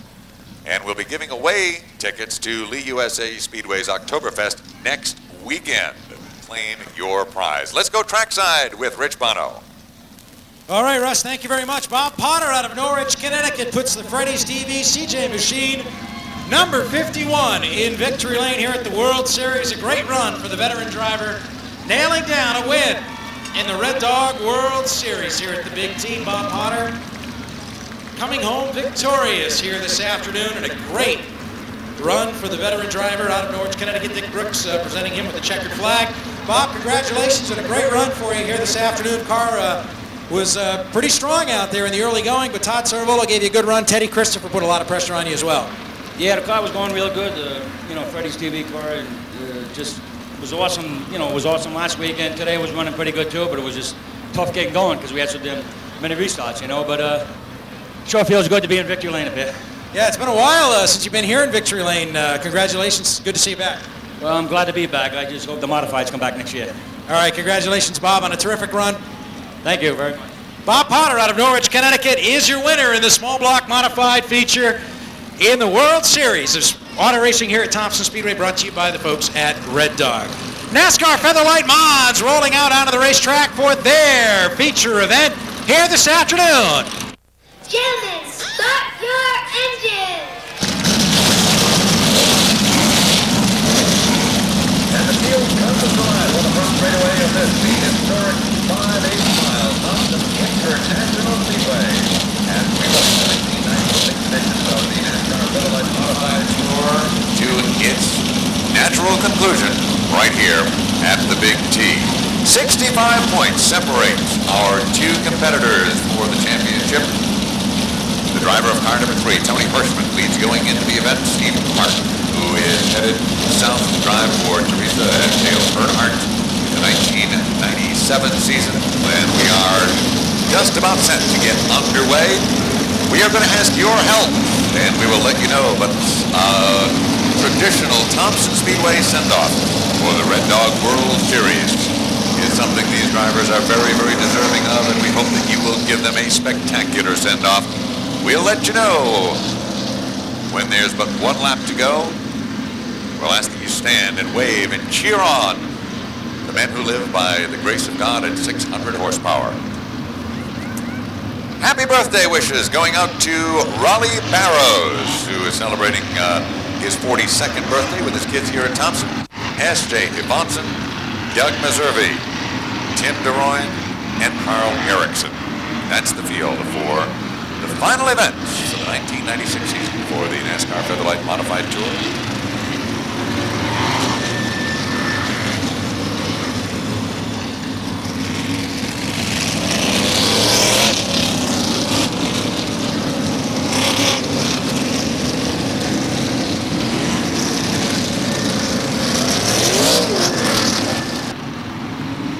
Modified Tour, just about at the start-finish line.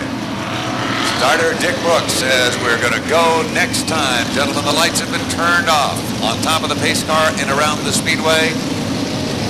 The drivers are ready. The crews are all staged on pit road. The NASCAR officials are in place. The scorers are ready. We are ready, and we know that you, the fans, are ready for this premier event here this afternoon. Featherlight Modified Tour. And Rich, we are in for a goodie. Is that ready to go? It doesn't get any better than this. October, Thompson, Modifieds, and the championship all rolled into one. On top of that, a lot of emotion for a lot of these drivers. Steve Park's last ride in a modified, perhaps for a long time. Last ride for Eddie Flemke and John Hummel's car, and at the starting lineup driver introductions, John Hummel gave him a big emotional hug just prior to Eddie getting into the car. Last ride for Bruce D'Alessandro, championship battle. It's all right here. 32 guys ready to go. Pace car is off, and Charlie Pastriak and Eddie Flemke bring them around off turn 4.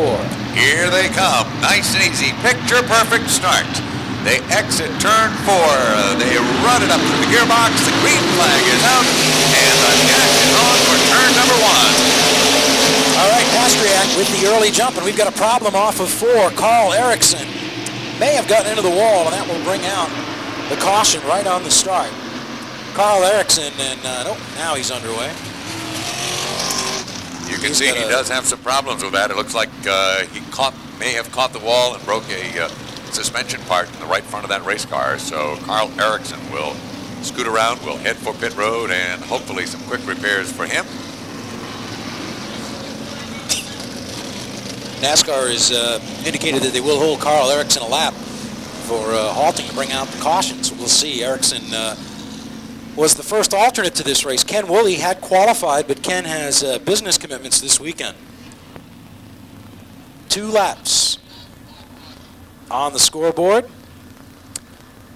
Quick report from the pit area. Appears that it's not only a flat tire, but possibly a coilover shock has broken on the Erickson car, so this probably will not be a quick fix for him. All right, pace car is off as Dick Brooks looks him over, shows him green as number 5, Charlie Pastriak, stands on it, drags Steve Park right along the line. Park is now up into second position as they rumble down into the first turn. Flemke settles in third, then it's Tom Bowles in 4th. Tim Connolly and Mike Stefanik battle for the 5th position. Back in 7th is number 13, Ted Christopher. 8th, Rick Fuller. 9th, Tony Hirschman, and 10th on the outside comes 21, Jerry Markey. Teddy Christopher told me this morning, he said, you know, I love this race car. He said, it is just my favorite, and it looks like he's doing very, very well with it in the early goings of the stages of this race with car number 13. Pretty much single file for the top 10. Then we get side by side with Bruce D'Alessandro and Carl Pastriak as they work alongside Tony Ferrante and company. And it looks like the Bergman machine has come to a halt over in turn number 3, so we are back under caution again. Second caution of the night, this one coming out on lap 5.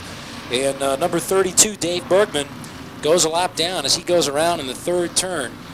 Tough break for David, who has had some great runs here at Thompson Speedway, including a 6th place finish in last year's Sunoco 300 round, although this time on the outside he has Stephen Park, driver of Scott and Patty Benzel's number 8, on the outside of that front row. Once again, he'll be driving a team truck to Ron Hornaday next week in Las Vegas.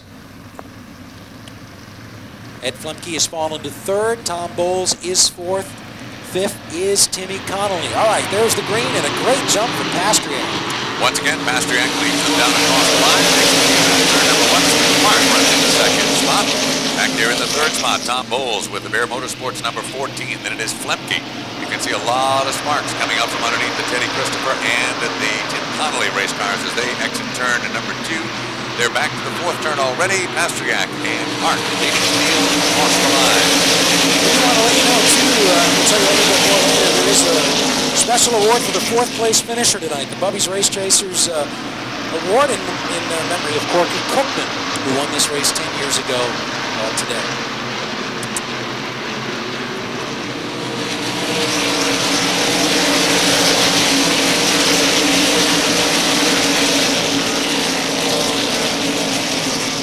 Things up just a little bit over Steve Park, and the 14 car as they work their way back through 3 and 4. Everybody's pretty well stacked up behind the lead trio as Lemke has Christopher and Stefanik right there in his rearview mirror.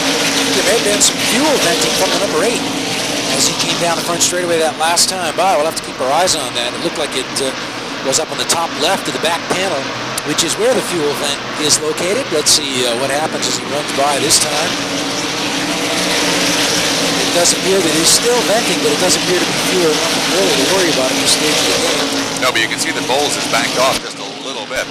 And a big burst coming out of that car on the vent down the back straightaway. So we'll have to keep a close eye on that as Stephen Park has now closed right into the rear bumper of Pastriak, and Park wants to do everything in his power to not only win the race, but hopefully in his mind to grab the championship from car number 3. Keep an eye on Hirschman and Park, as Hirschman has to finish 15th or better in order to clinch the championship. And that would mean that Park would basically have to win it, and Hirschman would have to finish in 16th in order for Steve to be able to put this thing together. Hirschman right now in 9th. Kind of interesting to watch. Just a lap ago, Park was right on the back bumper of Charlie Pastriak. Now he's about 10 car lengths back. Got to kind of wonder what's going on right there as Park falls back just a tad in that Sunoco number 8. Here comes Connolly now, up underneath Eddie Funky. Funky has just lost a couple of spots. Teddy Christopher is now up into the 4th position. 5th is Mike Stefanik. Connolly moves up into 6th spot, and number 17, Rick Fuller, now challenging his one car again, very slow on the bottom of the racetrack. I believe that is Carl Erickson again, off the pace in the number 71. It looks like he will make it to pit road. He does. He is down out of harm's way, pulls the car back behind pit wall, and this may be all she wrote for Erickson's run here today. Meanwhile, Pastriak suddenly looks in the mirror, and here comes Park closing the door one more time with car number 8. The 14 machine for Tom Bowles runs in the 3rd spot pretty much by himself. And then we are back to the 13th for Ted Christopher, and the 6th, one of the winningest drivers here at this speedway, Mike Stefanik in car number 6. And it is Tim Connolly, Rick Fuller, Eddie Flemke in that order as they exit turn number 4 and come back across the line. Hirschman sandwiched right in the middle between Flemke and the 21 car. All right, a challenge for the lead as they head down the back straightaway. Park pulls right up alongside, makes it look easy, and Steve Park picks up the lead as they exit turn number 4. Park will be credited with leading lap number 19. One thing, unlike Winston Cup, they don't award points to race leaders in a modified tour, so Park out in front. But Hirschman doesn't really have to worry about it. He's up there in the 8th position. He's just past Eddie Flemke. That car just not where he needs it to be at this stage of the game. Flemke backpedaling a little bit. Also keep your eyes on Jan Leedy in the number 25. Talked to him earlier this afternoon, and he was very optimistic about his chances tonight, although he was starting deep in the pack. Leedy is pumped up. Doesn't want the season to end. He's had a great year, winning his last 2 times out, both at Oswego on a non-tour event, and also at Flemington. And he doesn't want 96 to come to an end. He feels he's on a roll, and he wants to take advantage of it as long as he can. He's pretty far, and we've got trouble in the race leaders up in front. In the wall is Tom Bowles, as both he and Ted Christopher get together, and Tom Bowles catches the brunt of that one. NASCAR Featherlight Modified Tour action with Steve Park setting the pace. What a great way to end your official career as a modified driver by taking down a win. It could be a bittersweet experience for Steve Mike Park. McLaughlin did here at Thompson. He won the 300 in his last modified start ever. Yep, sure did. All right, here we go. Back to green, and Park and Pastriak lead them down the straightaway as the 21 car of Marquis. Woo, almost made contact with the 50 of Rich Clark. Clark is on it and off it, and it appears as though he may be experiencing some problems with that race car. Well, he's a lap down, and he's bundled right in with the leaders, and everybody's trying to find their way around this mess out there in turn 4. Rich Clark right in the middle of it, in the number 50. Not a good place to be, and everybody's stacking up behind that number 50 automobile. But out in front, Park is broken away again. New 3rd place car is Mike Stefanik. He gets by the number 13 of Teddy Christopher, and Stefanik is now up into the 3rd spot and attacking the back bumper of Charlie Pastriak out there.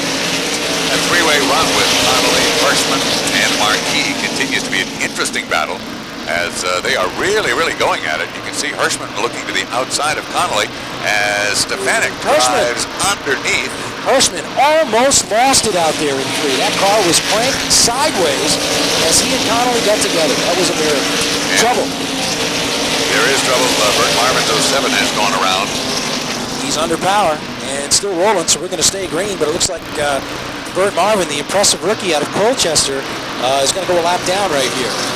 Sure does. Whoa, Christopher and the 5 of Pastriak make contact, and Charlie has a tire go down, and wham! Hard hit right into the light pole. Connolly is 360 out there in turn 2.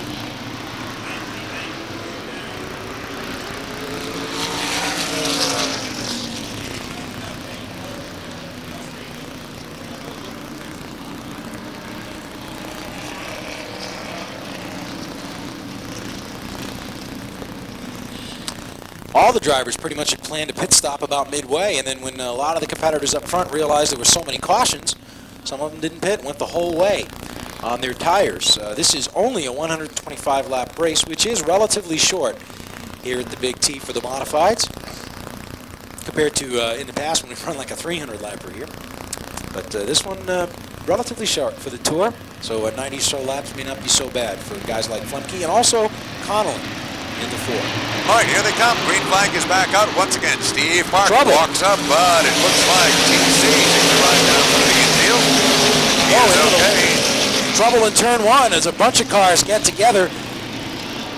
Bruce D'Alessandro may have brushed the wall down there in turn 1. That may have started that melee behind him, and that's Mike Christopher, who has spun across the racetrack in the number 88, and also Rich Clark from Southold, New York, in the 50. Mike Christopher trying to pull away, but Clark blocking his exit path. All right, looks like a pretty routine stop for Tom Baldwin in car number 7, and a quick check of the Bruce Del Bendagio number 36. So everybody is back out on the racetrack, except for the pace car, which dives to the infield. Green flag flies underway once again, and it looks like there may be a real challenge for the lead as Fuller and Stefanik are all over the rear bumper of Steve Park. But Park emerges as the leader as they head down the back straightaway. Stefanik is right there, and you can see the horsepower underneath the hood of that car number 6. All right, off for 4 they come. Stefanik tries to make a run up on Steve Park, but Park is able to hold him off. Everybody's single file, but we've got a 3 deep here at the start-finish line as Avery goes under Ed Kennedy and the 16 of Kopech. Avery digging right to the bottom of the track, and he's trying to take Jan Leedy with him up to the front. Leedy zips right on by the Kopech machine, and keep an eye on Tommy Bowles as the 14, which had been running 3rd in this event, is also headed back to the front. Here comes 21. He's up to 3rd, starting 12th. Jerry Marquis in the Art Berry, number 21, up into the 3rd position. We talked to him earlier. He said he hasn't finished out of the top 2 all year here at Thompson, and it looks like Rick Fuller either has a problem or he's just being a little conservative this point of the race. I would say he's got a problem. Never known Rick Fuller to drive conservatively. He's falling back a little bit, moves the Frenchman up into 5th as Rick Fuller in his brother Bobby's number 17 begins to fall back through the field, and we've got trouble in 2. I'll tell you what, while we go back to caution, one that we certainly have to make note of is Jamie Tomato. Tomato having a great run here with car number 99. Former modified champ is right back in the thick of things, and Connolly is once again on pit road. Jan Leedy, Reggie Ruggiero, all in the pits.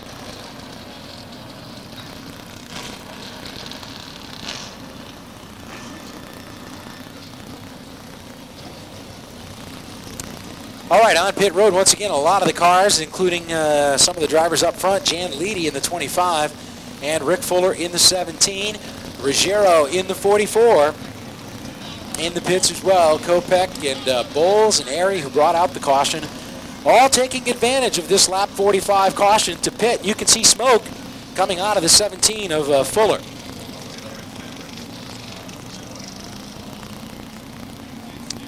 So there is a problem on the Fuller car, as you can see the white smoke coming out of the 17. Yeah, Fuller came back out on the racetrack and waved everyone by, so he doesn't want to sit around and cause a problem up in front. He's electing to start at the rear. We are approaching lap number 50 in this one. 47 are complete as we go back to green.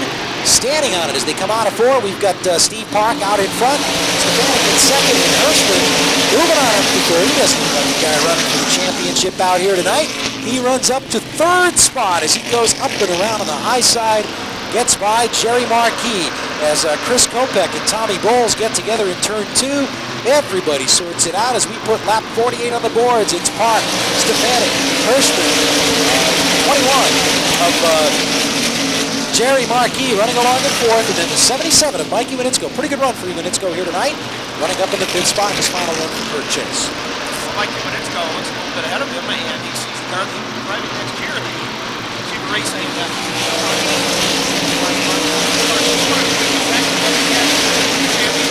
that's what the race. Take a look in the mirror. Let's see Tony Hirschman moving to the front. Hirschman only needs to finish the lead right now. He's settled in 3rd place, and he looks strong. Yeah, looking like a racer. He said earlier that if he could run in the top 5, he'd take it there. He's there now, and up in front of him we've got Park and Stefanik. Stefanik wants to go out a winner this year. He didn't win it all in the Busch North Series, but he's won 3 modified tour events. Probably the best second half of the season as anyone in the modified tour. He'd like to go out in 96 on a high note by winning this event. He was the winner of it a year ago in the Vernon Boilers field and make it number 6. He's looking pretty strong right here. 51 down in the 125 here today, the Red Dog event. As you can see, Rick Fuller operating off the pace here, in danger of going a lap down as the field begins to close in on the 93 national champion, and now he is way off the pace. Won't even make another lap. He takes the hard left, pulls it right behind the field wall. Tough one for Ricky Fuller. He is out of it tonight. And, he wasn't 3rd going into the standings tonight. Tony Hirschman took a look to the inside of Mike Stefanik just a few moments ago. First, he needs to stay out of trouble. He doesn't want to get to racing anymore. Close quarters. He's on his way to the championship. And whoever he Mike Stefanik to finish at the door. Sitting in 3rd, and Bruce D'Alessandro returns to the speedway. All right. Word from Gary Danko in the pits is that it was Skip in the motor, number 17, Rick Fuller, that may have gotten a lot worse. Trouble in 4. Ed Kennedy goes around, and he keeps the car right in the middle of the racetrack and out of harm's way. Ruggiero had to go right down to the bottom of the track to avoid, and the Jet, Jamie Tomeno, had no choice in the matter but to spin the 99 to avoid that mess and turn 4 to bring out our 7th caution of the night. Kennedy looked like he may have got turned around out there by the number 10 of Dan Avery. Definitely some contact made out there in turn 4 to cause that one, and Kennedy going around to bring out caution number 7. Well, you got to think at this point that Hirschman will do whatever Park does. All right, green is out. We're underway, and look at Hirschman digging to the inside. He's racing for that 2nd spot. Underneath number 6, Mike Stefanik, as they run into Stefanik, little bumper thumper out there to the 8 of Park as he tries to go up to 2nd as they rumble up front for the race lead. It's Steve Park, Stefanik, and now Hirschman says, I think I'll just run in here in 3rd spot for a while once again with 21 of Marquis back there in 4th, and Mike Winitsko in 5th. That's on the 6th place run. Randy always seems to run his best here. Thompson, in fact, though he's still looking for his first career win, he came the closest to his first career win here on Thompson in the icebreaker a couple of seasons ago. How about the race that Joe Pastor had won? How about a run for Doug Meserve? He's up to 8th position after starting 31st. His final run for Guy Ronzone, racing number 1. And he doesn't look like a rookie out there right now. He is up into the top 10, although now Eddie Flemke bypassing him a bit. Flemke pitted for tires on lap 29 and used up his allotment, and Flemke is now carving his way up through the field along with the Tiger. Tommy Baldwin in the number 7. He pitted on the 38th lap, so those guys with a little bit fresher tires than the rest of the competitors, and they're showing it a little bit right now. Jan Leedy also, Reggie Ruggiero, and Tom Bowles, and 99 Tomeno all on fresher tires, now beginning to try to move a little bit toward the front. But in the top few spots, drivers that have not pitted for tires, they're still looking pretty strong. And it will be halfway home this time around. We're on board. 63 laps will represent halfway. Nick Brooks preparing to give the cross legs, and is that means the rain checks aren't going to end more. All right, halfway this time, as you said, Al, and Dan Leedy beginning to make his presence felt as he works his way up into the top 10 in the PNC Foods number 25. He pitted just a few laps ago with the number 25 car and is beginning to make his run to the front, pitted on lap 45, and he is working his way up. He spun out in his time trial lap and had to take a provisional to get into the field today. But Dan wasn't really worried about where he was starting. He knew it was a long race, and with that early pit stop, he could be in position here to make a move toward the front should another caution occur. And those two friendly rivals of so many recent modified tour seasons, Steve Park and Mike Stefanik, battled out the lead. Stefanik keeps looking to the low side. Park with the momentum off the high side. He keeps the lead. Stefanik ever closer. Top spot away from Steve Park for now, past the halfway mark. All right, heading into the third turn, just 60 laps to go. Stefanik looking to the inside as it looks like Park's car pushing up a little bit, exiting the corners. That number 8 car sliding up the racetrack just a tad as they exit the turns. And that opens up the bottom to Mike Stefanik, and then Barry Cannell ranks the number 6. Hirschman content to ride there in third, about 5 car lengths behind the lead duo and about 5 ahead of nearest rival Jerry Marquis. Then it's Mike Iwanitsko in 5th, Tony Ferranti in 6th. A good run for Dan Avery back there in 7th. 8th is Eddie Flemke. 9th, Tom Baldwin, and Jan Leedy back up into the 10th position. Lead duo now beginning to pull away just a little bit, Al, as Hirschman begins to fall back just a bit.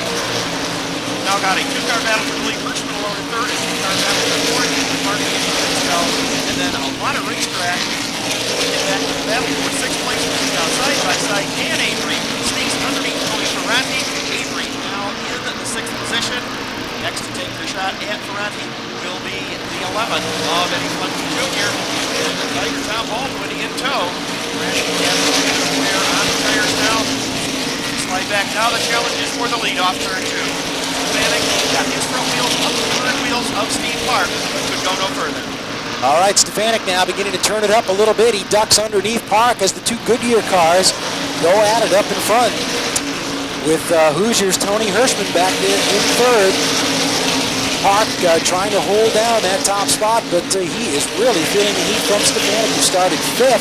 And a little bit of sparks coming out of the 8th that time, and that was interesting because it was in a spot where you usually don't see sparks here at Thompson Speedway. It was entering turn 3. It looks like it came out of the right rear. We'll keep our eyes on that sheet of number 8 as Park slides up the track a little bit again. Stefanik looks to the inside and he pulls the bumper up alongside as they go into turn 3. And again, the spark show out of that number 8. Stefanik down on the bottom of the racetrack as they come down to the line to complete lap number 72. Park, who has held the lead. We've got trouble. Ruggiero is into the wall hard. I believe that is Kopech in there with him. Everybody else settling it on out. I think Jan Leedy was involved in there too, in the number 25, but I'll tell you what, Reggie took a shot in Mario Fiore's number 44, and that'll be it for the Reg, and he will suffer through his 2nd straight win this season on the NASCAR Featherlight Modified Tour. If there were a frustration award for 1996 on the tour, it would certainly go to Reggie Ruggiero and Mario Fiore twice. They were on the threshold of victory, only for a tap from behind to send their hopes flying, and end of the season for the Reg is against the turn 3 wall. Earlier would make the move now. Here comes Park, Stefanik, Hirschman, Marquis Iwanitsko, Avery Ferranti, Baldwin, virtually the entire top 10 on pit road. And now it becomes in the hands of the pit crews. Flemke will take over the lead unofficially by staying on the speedway with the Almost Quality Deli Products number 11. All right, let's see what happens here in the race for leaving pit road. Right side rubber on Old Blue, right side rubber on the 8, and we'll watch them as they probably swing around and do the left rear on most of these cars as well. They are still working on the right side on Len Bowler's car, the Hirschman number 3. It looks like a good stop in progress, certainly a good stop for Avery, but I believe a good stop is in progress for Art Berry's team. Baldwin with a good stop as well, but he pitted earlier and he just took on a rear tire, I think, this time. Ferranti is out. There goes Park. There goes the 21 and the 6. Hirschman still on pit road, and there he goes. He's out right behind the 21. losing a few spots on pit road there for the number 3. 36 is lapped, so running in the 7th spot would be Carl Pastriak, 8th Bobby G, 9th Dan Avery, and 10th Tom Baldwin. So of the cars pitted under this caution, Dan Avery is the leader, followed by Tom Baldwin. Green is out, Flemke will take off in the lead with Bowles challenging. Back, car working his way around Tony Ferrani. Tony Hirschman with a lot of ground to make up. Good news for Hirschman, of course, Park is not that far ahead of him. All right, Hirschman just really has to pass 2 cars to clinch the championship out here. He goes outside of Tim Arie. He just needs to finish 15th or better. It doesn't really matter what Park does. Out in front, though, the battle for the lead as we see Ed Flemke holding on just barely over the 14 of Tom Bowles, who is really getting around the racetrack in the Bears car.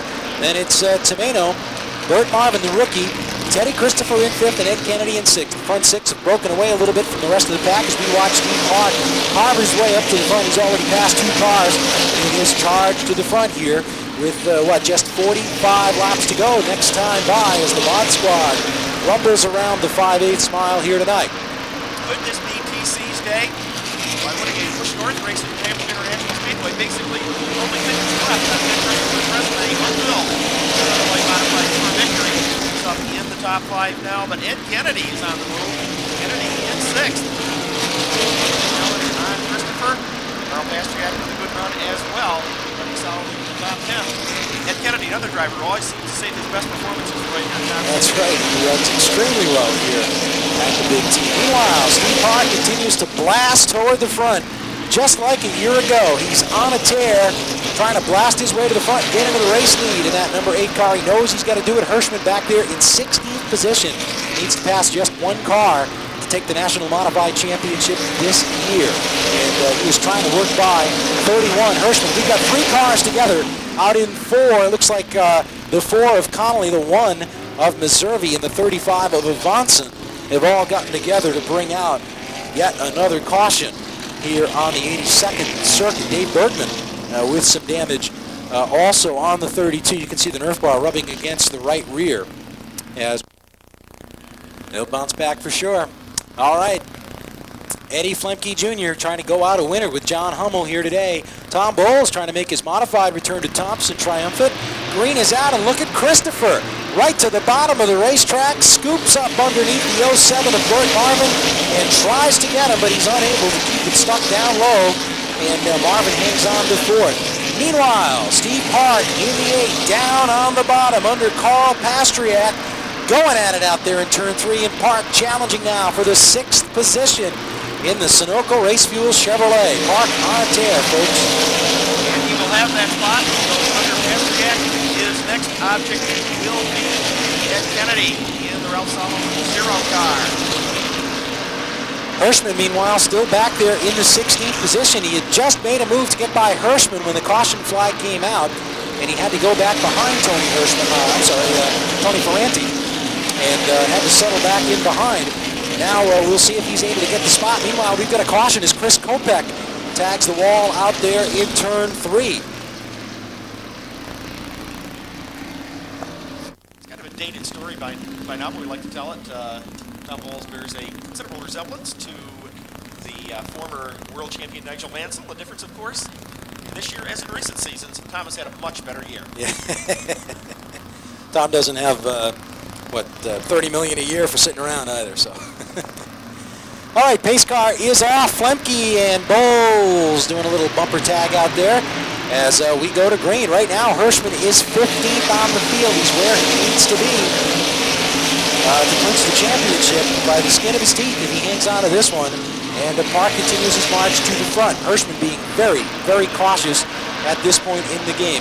Meanwhile, out in front, Flemke as Fuller continues to make laps in the number 17.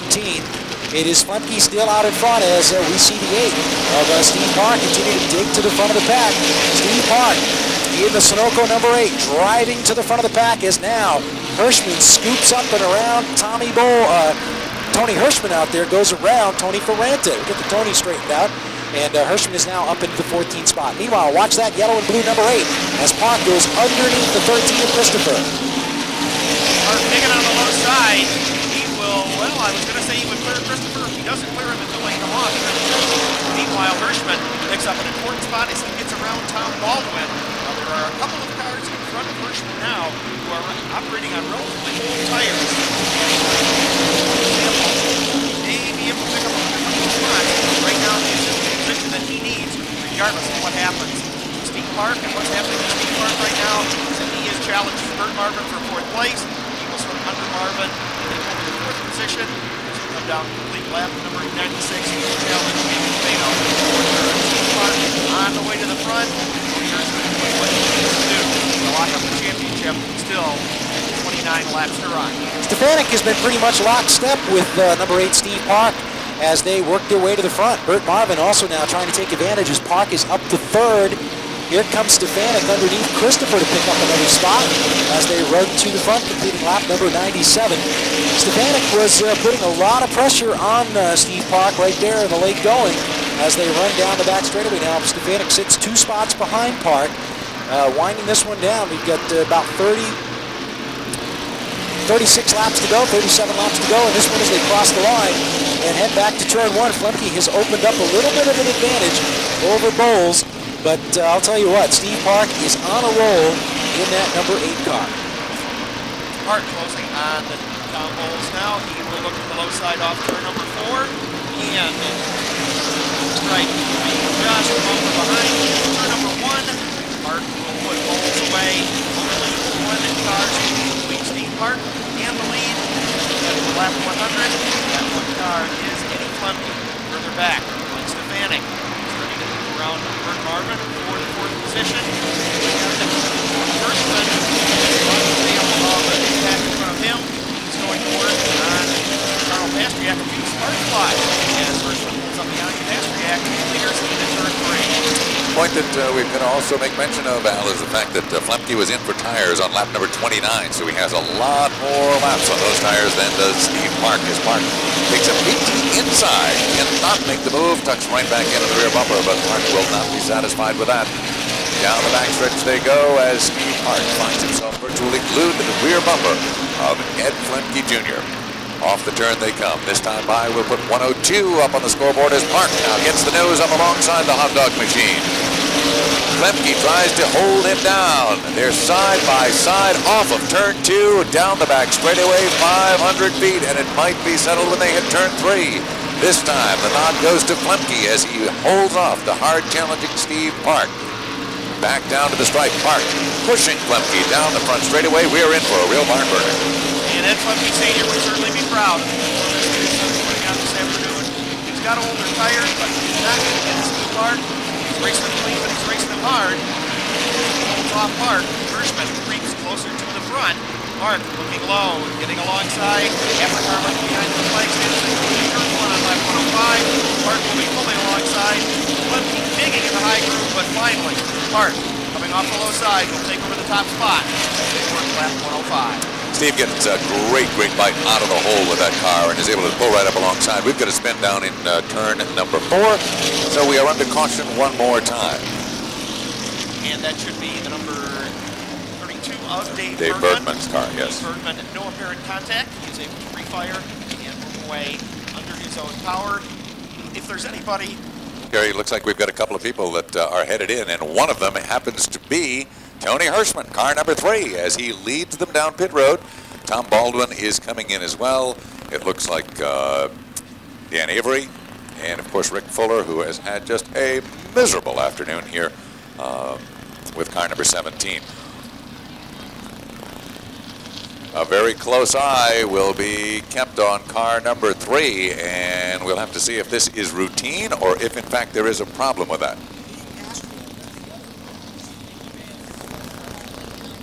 And the speculation here is that there may have been some left front damage when he and Carl Pastriak came in contact just a few laps ago down in turn number 1. There appears to be no work going on, but certainly plenty of inspection. They changed the left front tire.